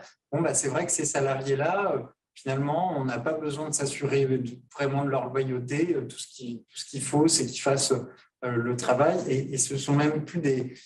Avant, on avait des bras mécaniques, on était le bras de la machine dans l'usine. Là, finalement, on est téléguidé par un algorithme et c'est encore plus violent. Et pareil, ça nécessite peut-être d'inventer de nouvelles protections parce qu'il y a des nouveaux risques derrière qu'on n'avait pas envisagés auparavant. Et être téléguidé dans un centre, les opérateurs, je ne sais pas si vous avez déjà entendu parler des opérateurs augmentés. C'est vrai que les opérateurs peuvent être effectivement augmentés, mais ils peuvent être aussi téléguidés. Ça dépend comment l'application est construite. J'ai déjà regardé sur les sites internet qui vendent ça. On dit que ça assure la sécurité des entreprises, des stocks, des salariés. Mais au final, le salarié, toute la journée, il suit des petites flèches sur un écran ou directement sur ses lunettes connectées. Ça ne lui laisse pas beaucoup de latitude. Et je trouve ce monde du travail peut-être un petit peu effrayant et je ne suis pas sûr qu'il réponde non plus à tous les canaux du droit du travail tel qu'on l'a imaginé et conçu jusqu'à présent. Et de l'autre côté, oui, donc il y a des habitudes du numérique qui ont beaucoup plus de latitude et finalement qui subissent moins de désagréments. Et pour autant, c'est souvent d'eux dont on parle le plus. Quand on parle de droit à la déconnexion, c'est plutôt ces populations-là. Et finalement, il ne faut pas non plus mettre de côté tous les autres qui ne travaillent pas avec le numérique, mais qui peuvent être commandés par lui. Merci Maël. Je vais passer, parce qu'on s'est mis d'accord entre nous pour que Pauline soit plutôt la dernière intervenante sur cette deuxième question. Donc, je vais passer la parole à Jérôme. Aujourd'hui, la CFDT Cadre a effectivement commencé à à analyser ces questions-là. Enfin, elle fait plus que commencer, elle les analyse depuis pas mal de temps.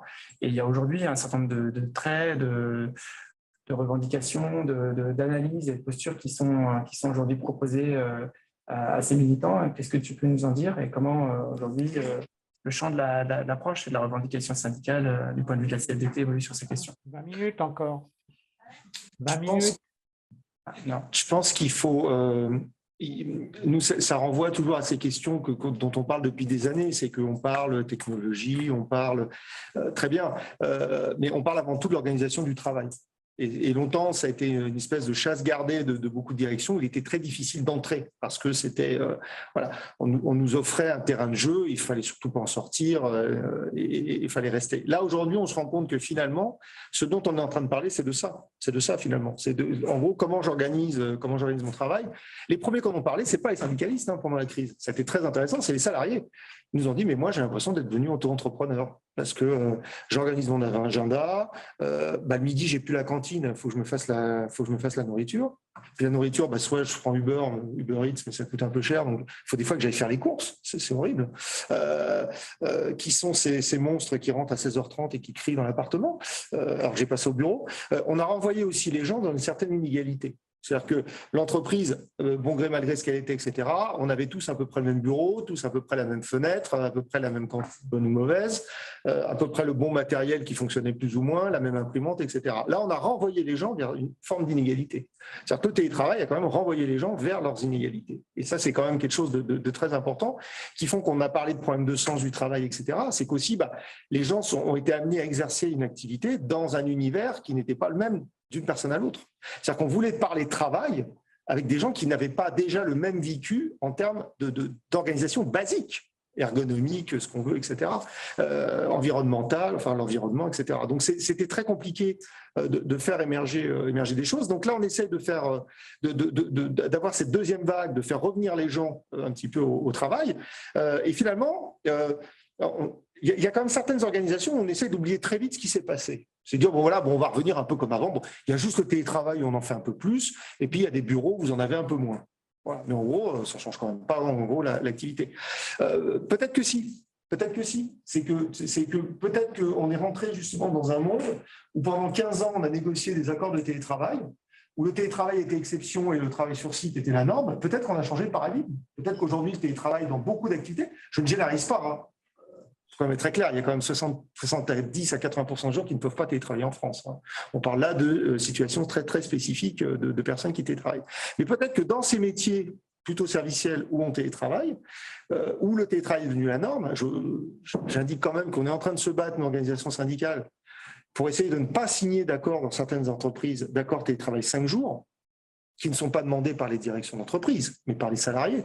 Et on a signé des accords dernièrement dans les branches de conseil et dans le numérique sur des accords télétravail 5 jours. Nous, CFDT. Et on était obligés parce qu'on avait une pression énorme des salariés, avec tout ce que ça implique. Et peut-être de se dire, aujourd'hui, si le télétravail devient la norme, et bien peut-être négocions des accords de travail sur site. OK, vous voulez faire venir les salariés. OK, très bien. Mais qu'est-ce qu'on en fait ? Qu'est-ce qu'on en fait ? Pourquoi ils viendraient déjà dans votre truc mal éclairé, de moins en moins chauffé, avec plus de place assise, avec une cafétéria certes. Enfin, c'est bien de faire des espaces de jeu, cafétéria tout. À la base, on fait un bureau, encore moins pour les quelques années qui viennent, encore pour travailler. Ça vaut ce que ça vaut. Mais voilà, qu'est-ce qu'on propose ? Voilà, on va faire aujourd'hui, et moi, c'est ce que je dis, voilà, moi, ce que je propose à la direction syndicale, je propose négocions des accords de travail sur site. Comment on travaille, pourquoi on y vient, qu'est-ce qu'on y fait, comment on interagit, etc. Parce que les gens ont besoin de se retrouver. Les gens ont besoin de se voir et voilà, c'est pas encore revenu dans la norme, etc. Mais les gens ont quand même besoin. Et nous, on le voit à la CFDT, quand on organise des rencontres cadres, les gens viennent, ils sont heureux de se revoir, ils sont heureux d'échanger, etc. Alors, il y a eu peut-être l'effet waouh, on était contents de se retrouver. Puis là, on est en train de voir, les gens repartent un peu chez eux, il fait pas beau, il fait froid, ça va être difficile. Voilà. Mais en tout cas, voilà, il faut pas perdre, en tout cas, il faut insister de dire que le présentiel doit rester la norme. Le présentiel doit rester la norme, et s'il ne l'est pas, en tout cas, comment on l'organise ? S'il n'est plus naturel, comment le rendons-nous un peu plus naturel ? Voilà. Merci Jérôme. Alors, j'ai vu qu'il y avait pas mal de questions qui étaient arrivées. Il d'autant que la première à laquelle on n'a pas répondu, en tout cas dont je ne me suis pas fait l'écho, c'est faudrait-il alors engager une régulation de la communication ou une modération au sens réseau social de la communication dans le cadre du dialogue social. Donc ça, c'était, je pense, notamment par rapport aux éléments qui ont été évoqués tout à l'heure sur le fait qu'aujourd'hui, finalement, dans certaines entreprises, WhatsApp avait supplanté les réseaux, en tout cas les outils mis à disposition par l'entreprise pour le dialogue.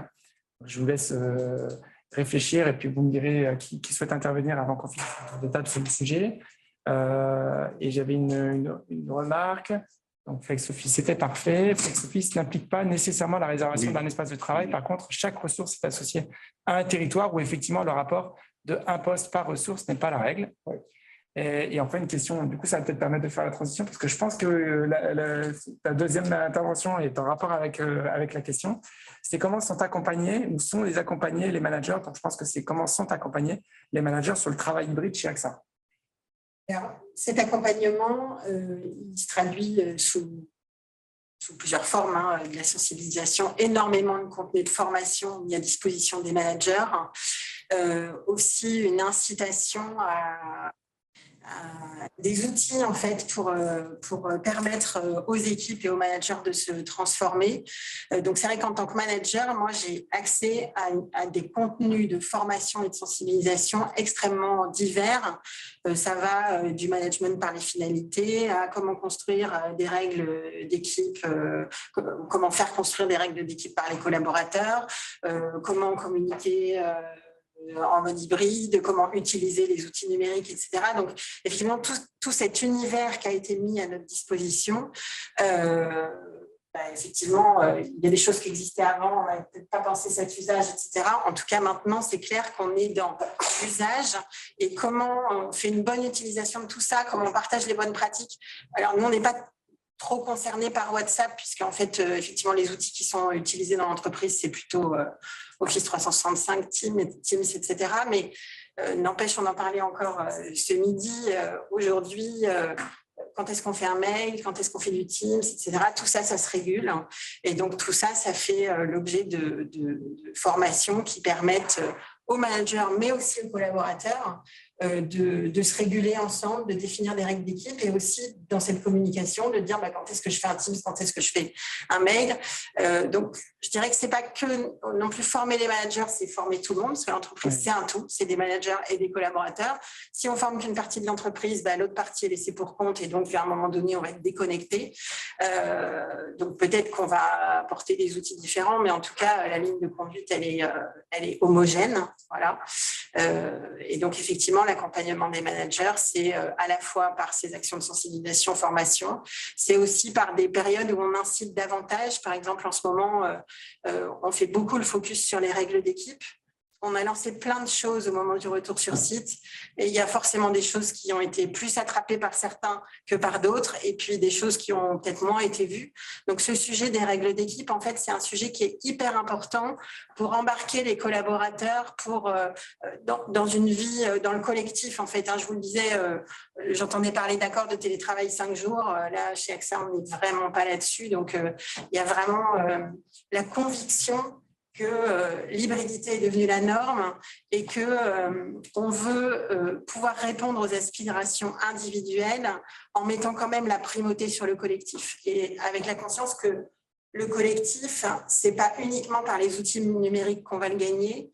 Et donc, c'est aussi en donnant la possibilité aux managers, quelque part, d'événementialiser leur management, de faire contribuer les collaborateurs à des événements d'équipe, de faire décider les collaborateurs entre eux de quand est-ce qu'on revient au bureau, est-ce qu'on se retrouve tous ensemble, par exemple, un jour par semaine, qu'est-ce qu'on y fait, qu'est-ce que je fais au bureau, qu'est-ce que je fais à la maison, etc. Et donc, tout ça, c'est encourager les managers à faire discuter le collectif.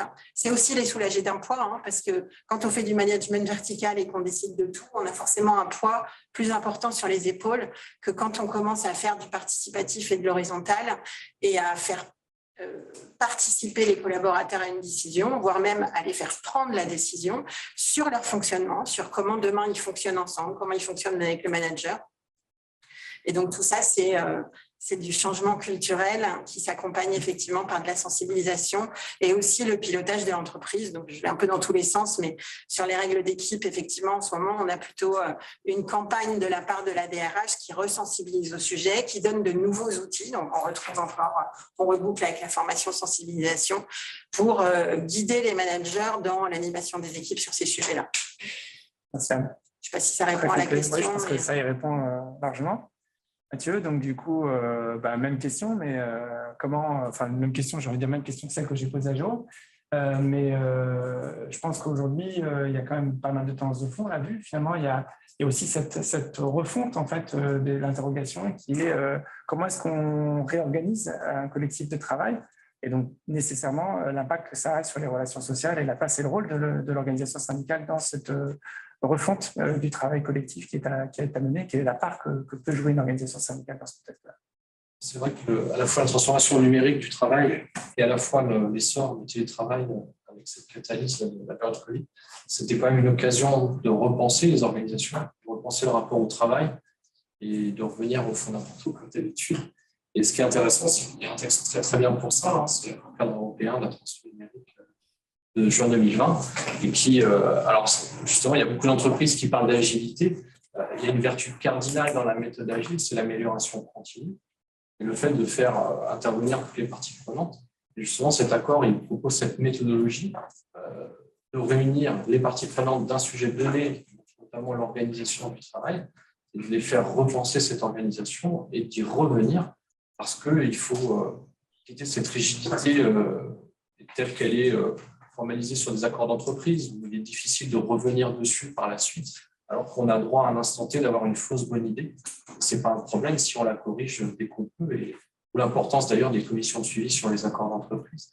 Et là, justement, on a cette occasion de pouvoir, alors, tout ce que va venir la transposition de cet accord, je ne sais pas, le plus tôt le mieux, si c'est bien fait, effectivement, de repenser le rapport au travail, le rapport aux organisations, et d'introduire, je suis complètement d'accord, introduire un peu de politique au sens politéien, la vie de la cité, dans justement les collectifs de travail. Et d'ailleurs, ce qui est intéressant aussi, c'est que les jeunes entrants sur le marché ont un mode de consommation d'entreprise qui est complètement différent des générations précédentes, y compris la mienne. Et justement, ils vont davantage dans ce sens-là de cette forme de collectivité, de consensus. Et alors, sur le sujet de télétravail en particulier, toujours rappeler qu'il n'y a pas d'obligation. Nous, dans notre accord, on a vraiment insisté sur le fait de libérer jusqu'à X jours de télétravail, y compris 5, avec accord de la hiérarchie, mais où la pratique, on constate, elle est que finalement, les gens font plutôt 3 jours, ils viennent 2 jours le mardi et le jeudi. Et voilà, donc on a une coexistence d'un texte qui peut paraître rigide quand on le lit comme ça, avec des pratiques qui sont décidées de manière assez commune, collective. Alors, est-ce qu'elles vont résister au temps? Est-ce qu'elles vont résister au changement de hiérarchie? Ça, c'est justement la vie de l'accord et de l'importance du suivi, de voir au gré d'un changement de direction, au gré d'un changement de management de proximité ou intermédiaire, avec une culture et une approche différente du rapport au télétravail, du rapport au numérique, est-ce que ça va induire des changements qui risquent d'ailleurs de faire coincer, de gripper des rouages qui fonctionnent plutôt bien. Ça, c'est aussi intéressant à suivre.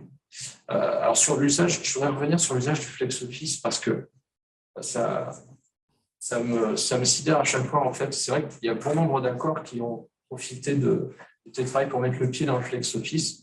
Il n'y a aucune corrélation à la base. Donc, il y a un sacré manque de courage de pas mal d'entreprises de se réfugier dans le télétravail pour emboîter le pas dans le flex office. Sur le sujet, moi je vais failloter un peu, il y a les excellents travaux de la chaire Workplace Management de l'ESSEC là-dessus, avec des enquêtes voilà, tout est dit, il y a quelques infographies et puis tout est dit, le rapport du travail et des travailleurs au flex office, voilà, c'est réglé. Et ça devrait plus être un sujet. Donc, dommage pour cet effet de mode parce qu'on n'a pas su réfléchir. Et puis, alors, par contre, là, ce qui va être assez rigolo, l'arroseur arrosé, c'est l'antagonisme complet avec une volonté de faire revenir tout le monde sur site. Et je vais revenir sur cette thématique de l'hiver. On sera bien malin quand le lundi matin, toute l'entreprise va débarquer alors qu'il y a une place pour 4. Qu'est-ce qu'on va faire à ce moment-là? Donc, beaucoup de sujets. Et alors, par contre, ce qui est aussi intéressant, c'est que le rapport aux outils numériques, souvent on oublie que finalement, c'est pas la faute du numérique si on en fait un peu n'importe quoi et un peu n'importe comment. Et on retrouve toujours sous-jacent des thématiques qui sont préexistantes au numérique, et notamment sur, je rebondis sur la question là, du management algorithmique. Là, si on ressort des modèles sociologiques comme celui de Karasek, début des années 70, donc c'est quand même pas mal préexistant au management algorithmique, on se rend compte qu'on augmente les exigences sur les salariés, pour autant on leur enlève leur autonomie, et ils ont finalement assez peu de soutien et assez peu de reconnaissance. Et donc là, on va tout droit vers des risques organisationnels, des risques psychosociaux, et donc finalement des sujets préexistants, des sujets presque antédiluviens, et où c'est juste qu'on a mis une petite couche de numérique dessus, mais les fondamentaux sont toujours les mêmes, Alors justement, j'ai une question, et on arrive pile à l'heure, on va pouvoir échanger. Alors pour les personnes qui souhaiteraient intervenir, je vous invite à faire ce qui vient d'être fait, c'est-à-dire lever la main. Et par contre, je vous inviterai à vous rapprocher de la table, puisque les 2 micros sont posés ici. Et donc, je pense que pour les personnes qui sont à distance, ce sera plus facile d'entendre. Je vous invite à le faire parce que j'avais une question, mais comme elle va englober avant l'intervention de Pauline, voilà. Juste aussi vous présenter, vous dire. Je me mets ici. Oui, parfait, ça passe bien. Ça marche bien. Bon. Donc, Sophie Mandalbaum, AXA Santé Collective. En fait, je m'adresse plus particulièrement aux 2 syndicalistes qui sont présents. Et je voulais savoir si, dans le cadre des élections qui ont lieu en ce moment, pour recruter des nouveaux candidats, est-ce que vous avez fait de la possibilité du dialogue social à distance un atout pour le recrutement de nouveaux militants? Je pensais particulièrement à la question aussi de la mixité dans les équipes syndicales, parce qu'on a longtemps dit qu'une difficulté pour que les femmes prennent des responsabilités était les déplacements, les fameux déplacements au siège. Merci. Jérôme, Mathieu. Allez. Alors, il y a presque un paradoxe. Télétravail plus, donc forcément les outils numériques qui vont bien. Globalement, le droit social est en retard. Les usages, pareil, accord cadre européen, dialogue social 2.0, donner les moyens numériques, dépasser le simple intranet, personne ne va, et le panneau d'affichage en sortie de cantine. Tout ça, c'est très en retard. Pour autant, les outils existent, et donc il y a une forme d'appropriation presque instinctive qui s'est faite. Alors, qui est plutôt dans un sens à l'heure actuelle, c'est plutôt du salarié vers les représentants syndicaux ou les représentants des salariés, et donc avec une forme de local syndical 2.0, et qui finalement est presque, c'est le secret du confessionnal, c'est-à-dire que souvent le local syndical il est bien visible, donc le salarié lambda va hésiter à y venir, alors que là, a fortiori quand il est en télétravail, il peut contacter comme il le veut les représentants syndicaux, les représentants du personnel, et il y a une forme de confiance qui se crée comme ça. Alors, c'est du salarié vers le syndicat, dans le sens contraire, du syndicat vers les salariés. Si on veut faire de la diffusion de masse, donc le nouveau tract de sortie de cantine, là, évidemment, c'est beaucoup plus compliqué.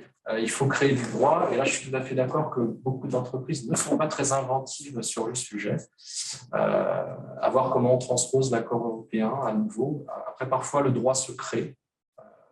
C'est là où la cohésion intersyndicale est intéressante, parce qu'on peut amener justement à forcer la création de droits sociaux. Donc, mais en tout cas, du salarié vers le syndicat ou vers les représentants du personnel, là, ça va faciliter les choses. Sur cette question-là, c'est compliqué parce qu'il faut faire un juste dosage entre, en effet, ce que tu dis, pouvoir attirer plus de gens vers le dialogue social en mettant en place des solutions flexibles, mais d'un autre côté, de ne pas sacrifier l'efficience du système. Et je préfère des fois avoir des accords où on se dit, voilà, on arrête les réunions, peut-être les réunions de CSE, on les met sur 2 jours, on les arrête à 16 heures pour permettre aux gens de se déplacer plus, plutôt que de se dire, voilà, c'est en numérique et on va basculer complètement on va basculer complètement en hybride, comme ça les gens qui ont des contraintes viendront moins, viendront pas, etc. Parce que c'est aussi, faut voir aussi qu'il y a certains élus qui nous disent que voilà, c'est pas mal le CSE. Une journée par mois, ils vont faire autre chose. Se déplacer, venir au bureau aussi, c'est une occasion pour certains qui sont en région. Souvent, les réunions de CSE sont au siège, puisqu'on a de plus en plus de CSE maintenant qui sont d'entreprises et plus forcément d'établissements.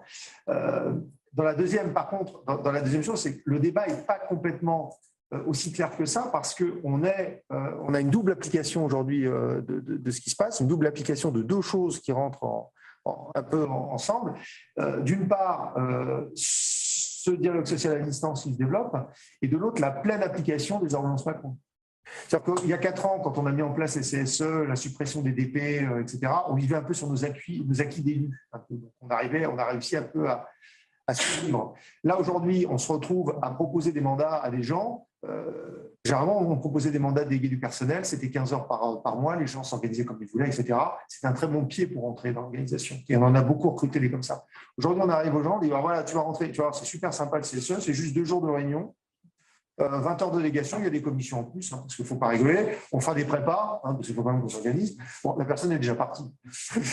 et c'est surtout là, le recrutement, à mon avis, les plus difficiles là-dessus, c'est que, je veux dire, quand on arrive au bout de ça, et qu'en plus, il y a en plus la contrainte des déplacements, etc., on est déjà loin. C'est-à-dire que la personne l'a déjà convaincu sur la première partie du discours, ce qui est déjà pas mal.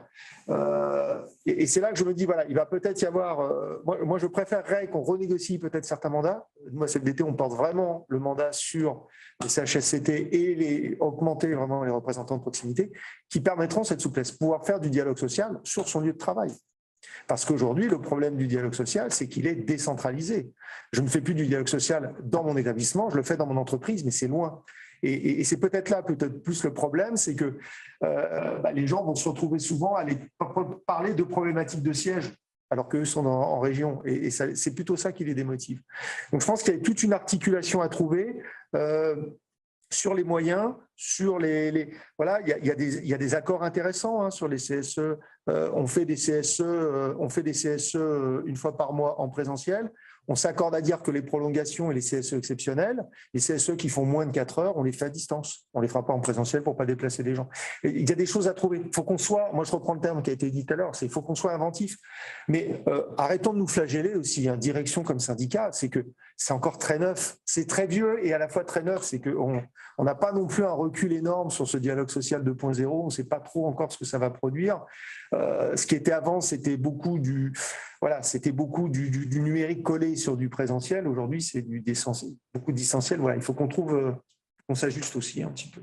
Merci. Avant de redonner la parole à celles et ceux qui pourraient être tentés de poser des questions, évidemment, j'invite ceux qui sont à distance à pouvoir continuer à le faire en utilisant l'outil chat. Du coup, la dernière question en guise de fin de tour de table que je destine à Pauline, du point de vue de la recherche, du monde académique. Comment est-ce que tu vois ces évolutions, ces tendances? J'ai envie de dire un petit peu le monde d'après, même si, encore une fois, c'est des termes qui ont été tellement utilisés qu'ils sont déjà ratés après 2 ans d'utilisation. En tout cas, quelle est la vision que tu as en tant que chercheur sur ces éléments prospectifs? Il y a un premier questionnement qu'on se pose, qui est plutôt la relation au travail. Et ça, il y a beaucoup qui ont parlé du sens du travail. Donc, il y a vraiment cette réflexion sur quel est le sens de mon travail, pourquoi est-ce que je viens au bureau, pourquoi je viens voir mes collègues, pourquoi j'ai envie d'échanger avec eux ou pas. Donc, il y a déjà ce premier questionnement qui est important. Il y a après un deuxième questionnement au niveau des organisations, c'est quels sont les statuts du travail dont on va avoir demain. Est-ce qu'on va parler d'un 3e statut? On parle des plateformes, on parle de prestataires, de personnes qui sont en télétravail, qui sont indépendantes. Enfin, il y a plein de statuts qui sont en train de se développer. Alors, ce que dit Jérôme, c'est pas tout le monde n'est pas en télétravail, mais il y a quand même une réflexion sur comment on va avoir, quel salarié on va avoir, combien de salariés on va avoir, quel est le nombre de prestataires qu'on va avoir, est-ce qu'on confirme ou pas ce 3e statut de travailleurs indépendants qui sont ni des salariés, qui sont ni des prestataires vraiment, et donc on doit assurer une prestation sociale. Donc il y a toute cette réflexion-là. Puis après, pour moi, il y a aussi une réflexion des syndicats sur comment est-ce qu'on invente le dialogue social de demain, enfin de demain, c'est pas demain, mais d'aujourd'hui avec cette réflexion. Comment est-ce qu'on peut être inventif? Comment est-ce qu'on va justement attirer des salariés qui n'ont pas forcément envie d'être représentants du personnel, mais qui en fait pourraient l'être? Comment on s'adresse aussi aux femmes? La question des femmes, parce qu'elles ont été très touchées pendant la crise Covid. Les études ont bien, l'impact de la crise Covid sur les femmes a été beaucoup plus important, celles qui avaient des enfants, etc., que les hommes. Donc, si on leur rajoute des mandats syndicaux, franchement, on les fait couler entre guillemets. C'est de la grande question. Donc, il y a comment on s'adresse à ces personnes-là, comment on les représente, comment on va attirer des nouvelles personnes. Donc, il y a vraiment une réflexion.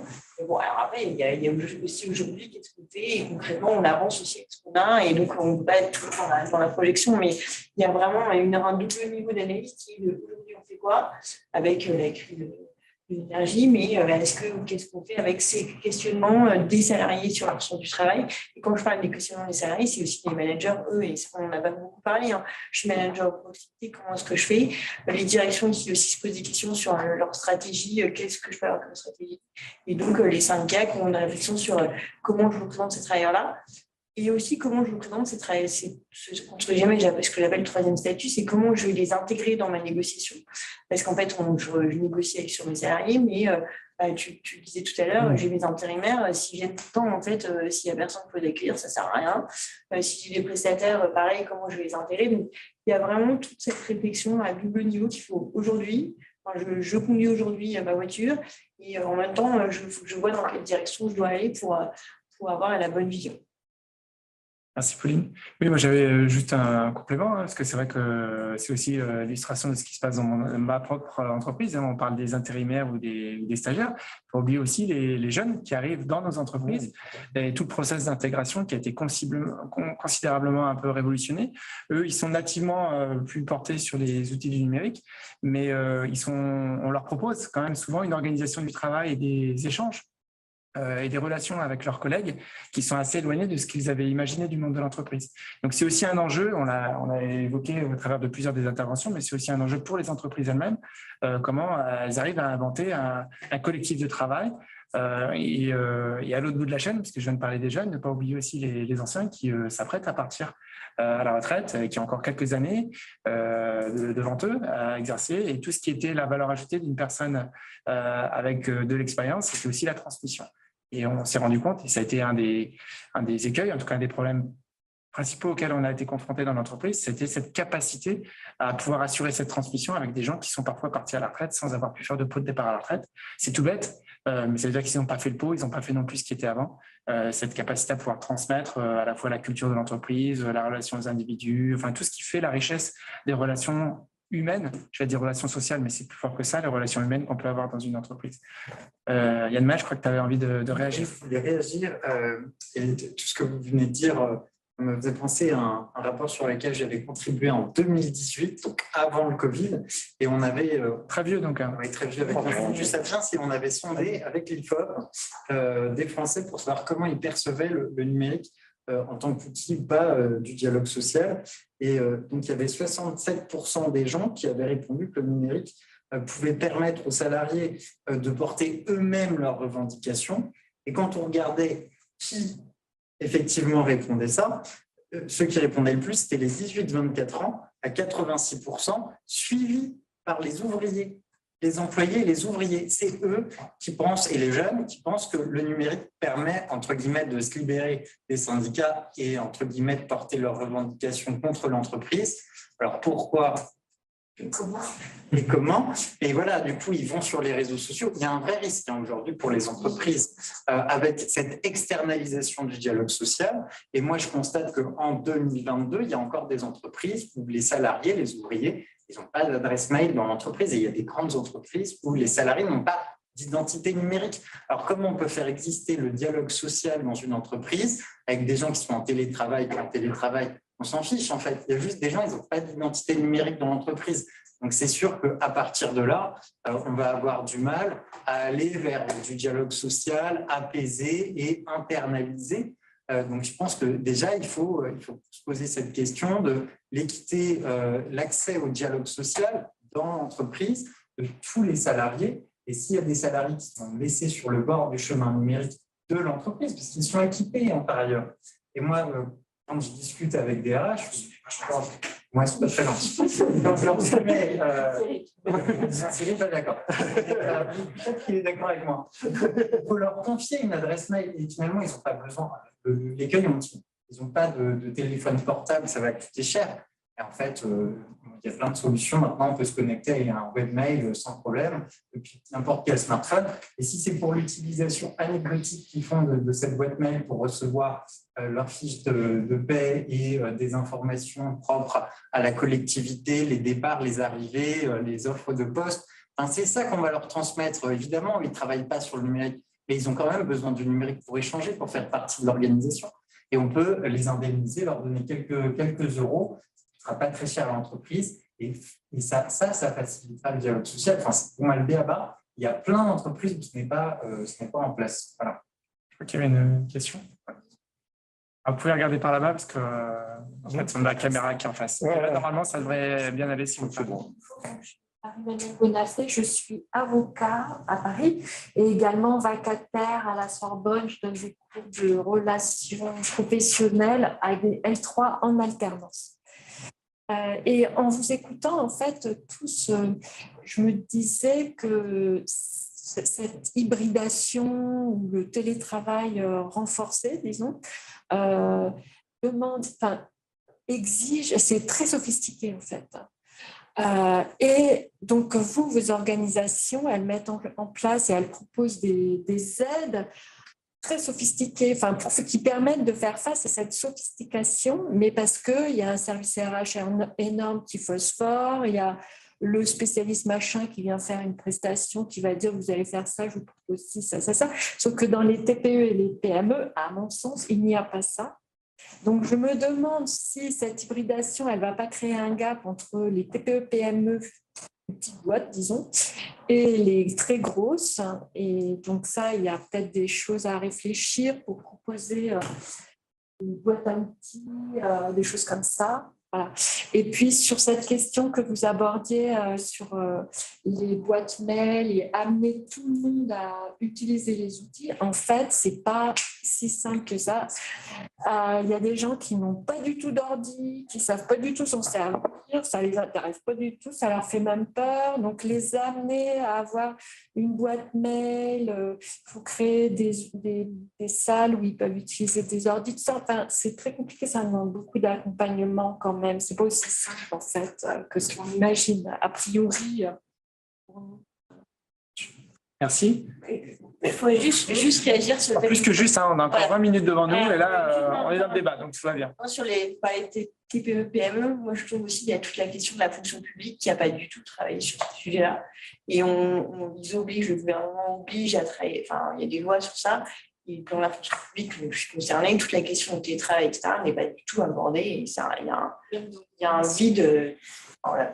Et je pense que c'est aussi, ça arrive de créer une fracture entre le public et le privé où il y a une réflexion privée sur ce télétravail, l'accès au numérique, etc., qui n'y a pas du tout. Voilà. Il y a une loi tout simplement pour accompagner les gens. Ils doivent rester. On doit faire des updates réguliers, rester formés et tout au long de la vie. Donc, normalement, former à l'utilisation des outils numériques basiques, c'est indispensable. Et si on veut supporter de toute façon le dialogue social en ligne, ça passe nécessairement par ça. Alors, et puis par ailleurs, après, dans la vie de citoyen aujourd'hui, moi, je suis élu dans ma commune, il y a plein de gens qui ne savent même pas lire. Donc, c'est sûr que si lire et écrire, vont avoir du mal à se saisir des outils numériques. Pour autant, ils ont des emplois. Aujourd'hui, il y a un vrai effort à faire pour former les gens sur des choses aussi basiques que ça. C'est sûr que sur le numérique, il y a des gens qui sont complètement mis de côté. Et on l'a vu aussi d'ailleurs pendant le Covid aussi. Il y a des gens qui sont analphabètes numériques, qui ne maîtrisent pas du tout, qui ont peur. Et il faut les accompagner encore plus que les autres.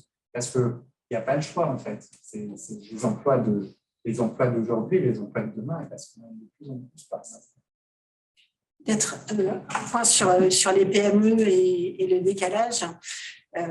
Aujourd'hui, on peut continuer de fonctionner en présentiel et je pense que les boîtes qui ont tous leurs salariés en présentiel peut-être ont une force du collectif encore plus élevée.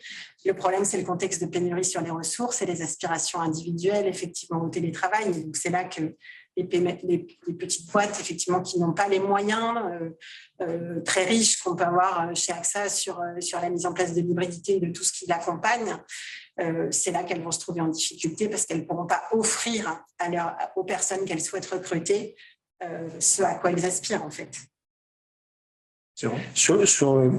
On est très certainement peut-être à un basculement où c'est déjà depuis quelques années comme ça, mais ça ne devrait plus, toutes ces questions ne devraient plus être un problème de lieu de travail, mais un problème de société.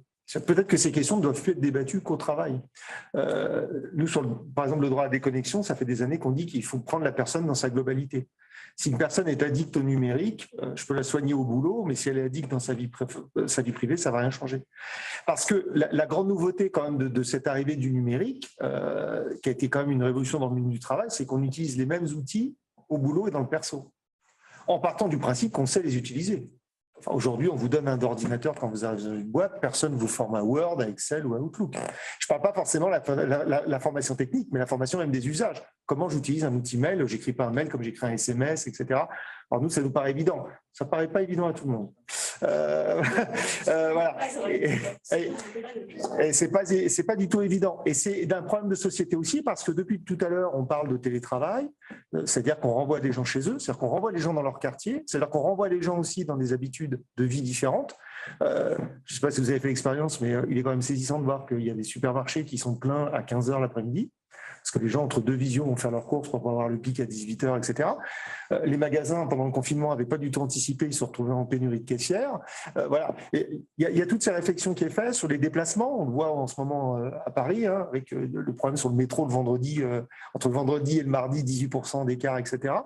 Il y a véritablement un débat de société. Il y a certaines métropoles, j'ai la chance d'intervenir pour la métropole de Nantes là-dessus, qui a eu un débat très, très intéressant, un travail très intéressant. Rennes a des travaux intéressants aussi. Voilà. Il y a des travaux aujourd'hui où on doit mettre les gens autour de la table, milieu professionnel, milieu associatif, etc., pour dire, bah voilà, on traite ce problème au niveau professionnel, il faut peut-être aujourd'hui le traiter au niveau de la société, parce que c'est toute la société, parce que ça dépend du point de vue où vous regardez la situation.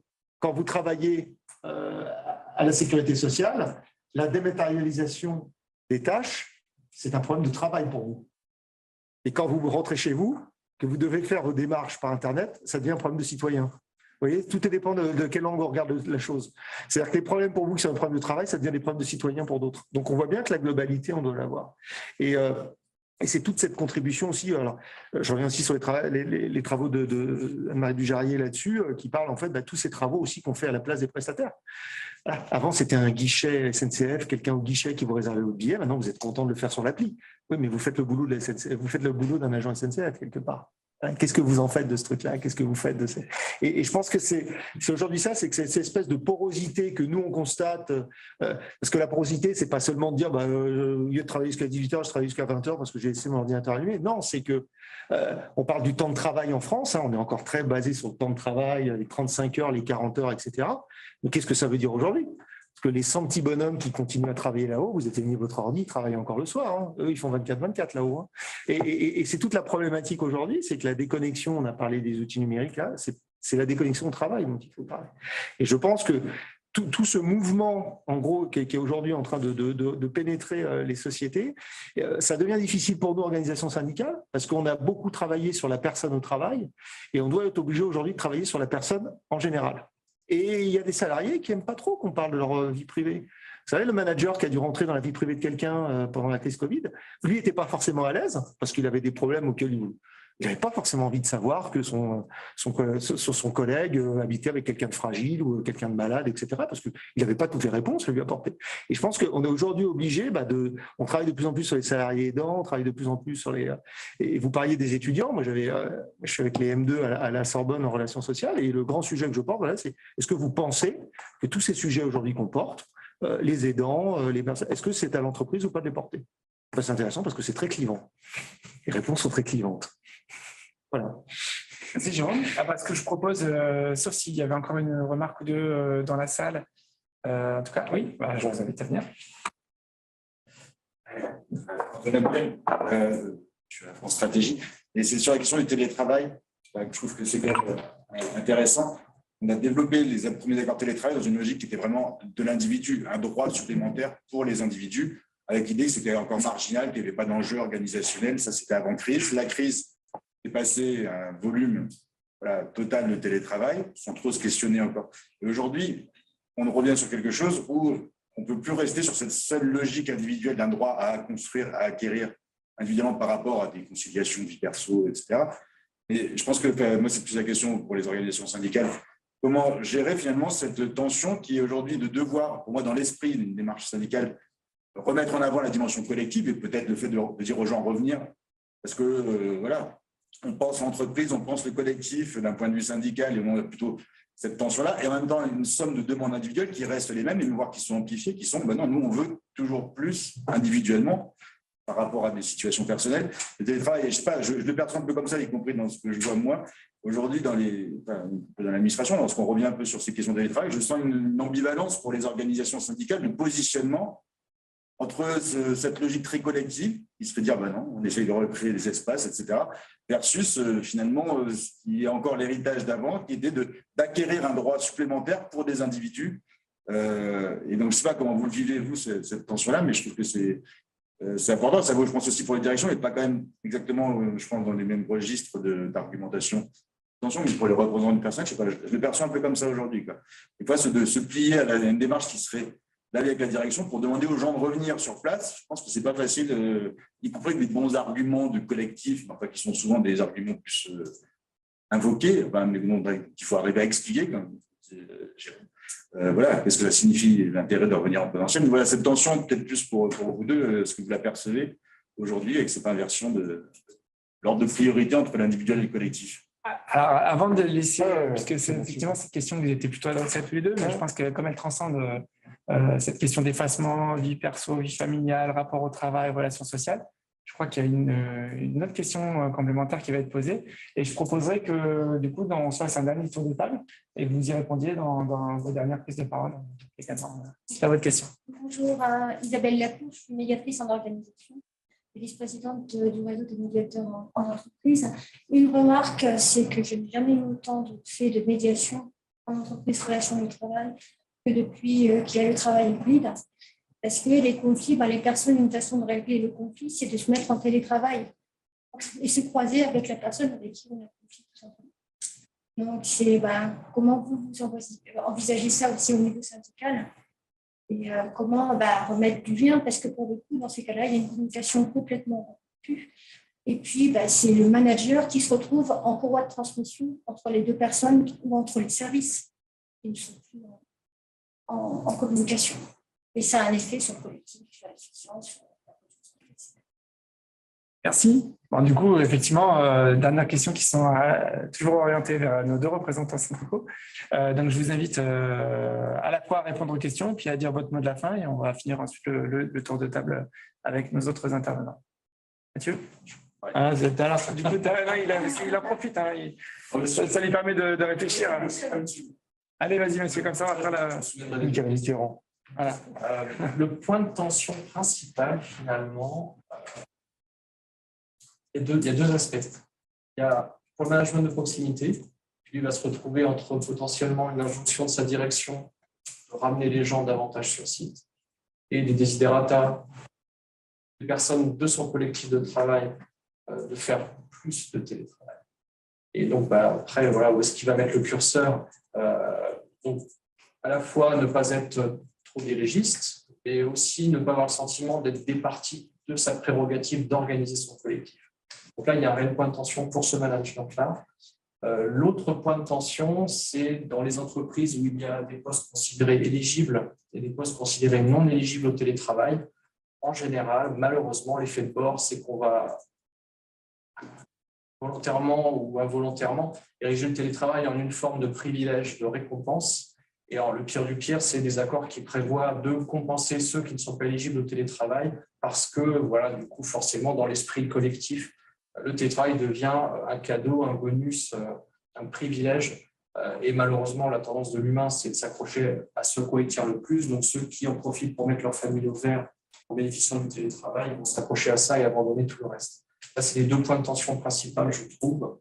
Après, il faut essayer de laisser les choses s'organiser un peu naturellement et enfin, moi, je vois assez naturellement le cas dans mon entreprise où les gens vont assez naturellement demander de pouvoir faire 5 jours de télétravail et finalement n'en effectuer que 3. Et quand on arrive à cette forme un peu d'organisation naturelle, ça coule un peu de source. Sur le deuxième point,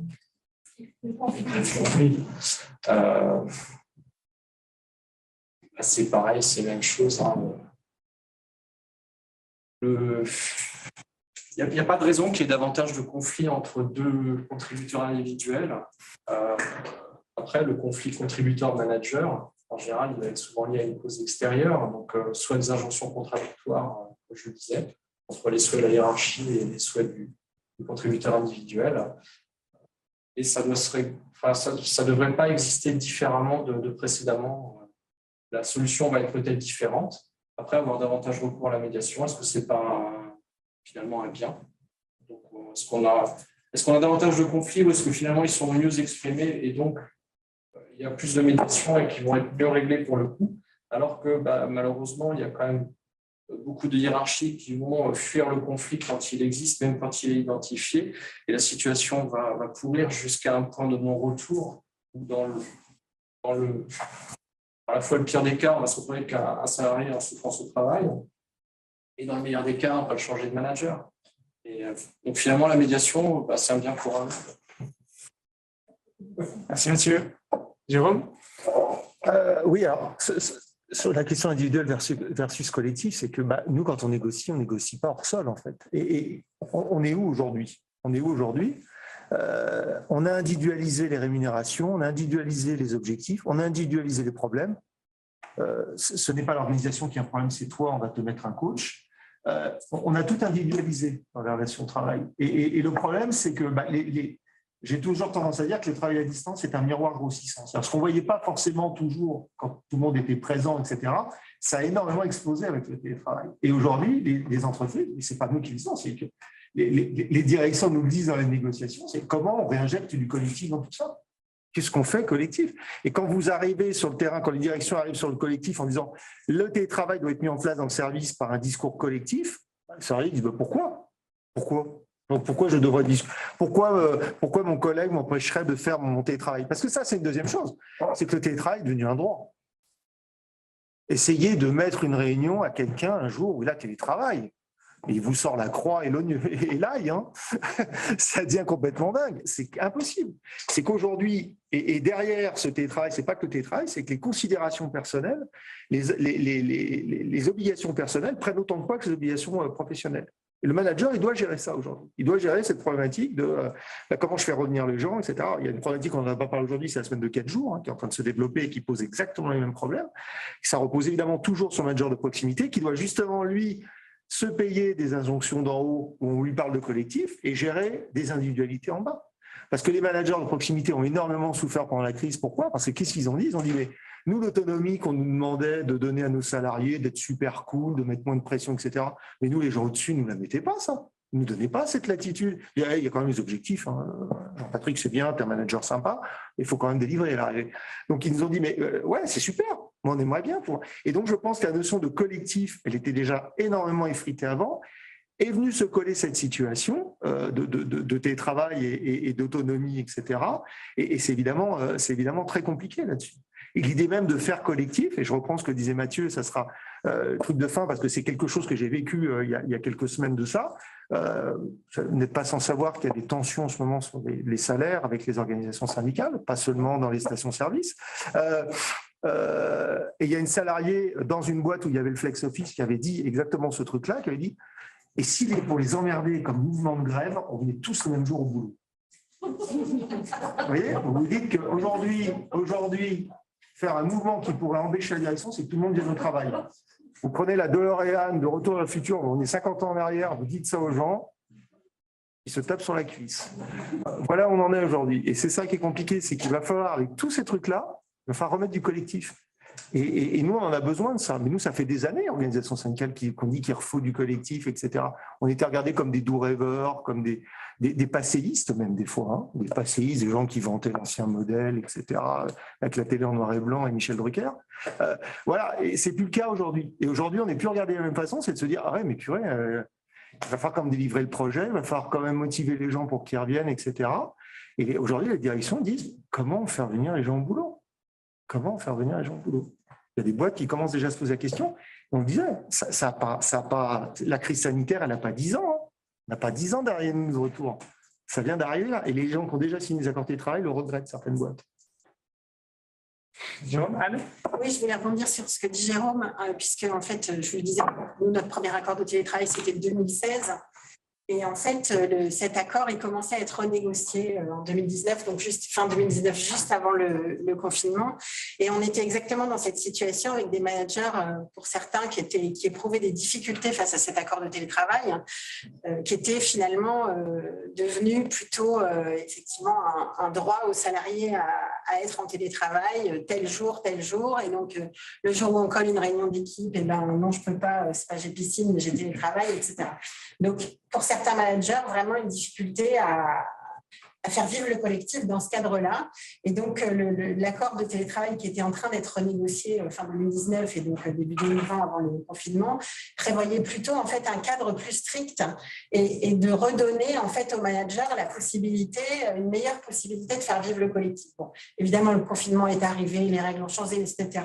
Néanmoins, dans l'accord de télétravail qui a été négocié en mars 2022, on a conservé quand même cet aspect de redonner aux managers la possibilité, par exemple, d'imposer ou de convenir avec leurs équipes d'un jour où tout le monde revient, d'un jour où tout le monde est ensemble, fait autre chose que ce qu'il fait à la maison, etc. C'est un peu ce que je disais tout à l'heure. Ça peut se faire dans le cadre des réunions d'équipe. Je sais que moi, très tôt, quand on est revenu en tant que manager, j'ai imposé un jour où tout le monde est là parce que je considérais que si on revenait au bureau, il fallait que ça ait du sens. Et donc, je ne reviens pas au bureau pour être tout seul devant mon écran avec mon casque sur les oreilles et juste être à côté de mes collègues, en fait. Donc, voilà, tout ça, c'est redonner du sens, on en a parlé. C'est retrouver aussi la place de l'informel, ça, on en a assez peu parlé. Moi, je pense que les salariés, en fait, en tout cas chez AXA, ils n'ont pas demandé à revenir à être en télétravail à 100%. Et même si, quand on est revenu du confinement, ça a été difficile, moi, je me rappelle les premiers temps au bureau, toute mon équipe était revenue parce qu'effectivement, le lundi, j'avais demandé à ce que tout le monde revienne, mais les gens ne se parlaient plus. Mais sauf que maintenant, un an après, les gens ont recommencé à se parler et je n'ai même pas besoin de leur dire que le lundi est obligatoire. En fait, le lundi, ils viennent. Et franchement, je pense qu'ils sont contents de venir. Voilà. Et ils sont contents le lendemain d'être chez eux, il n'y a pas de sujet. Donc, je pense que l'hybridité, c'est ce que je vous disais, c'est devenu la norme, c'est devenu naturel. Les gens sont contents d'être en télétravail. Ils font des choses qu'ils ne font pas quand ils sont au bureau. Et quand ils sont au bureau, ils font des choses qu'ils ne font pas chez eux. Ils voient leurs collègues, ils voient leurs managers. Alors, c'est sûr, on passe beaucoup plus de temps à la machine à café.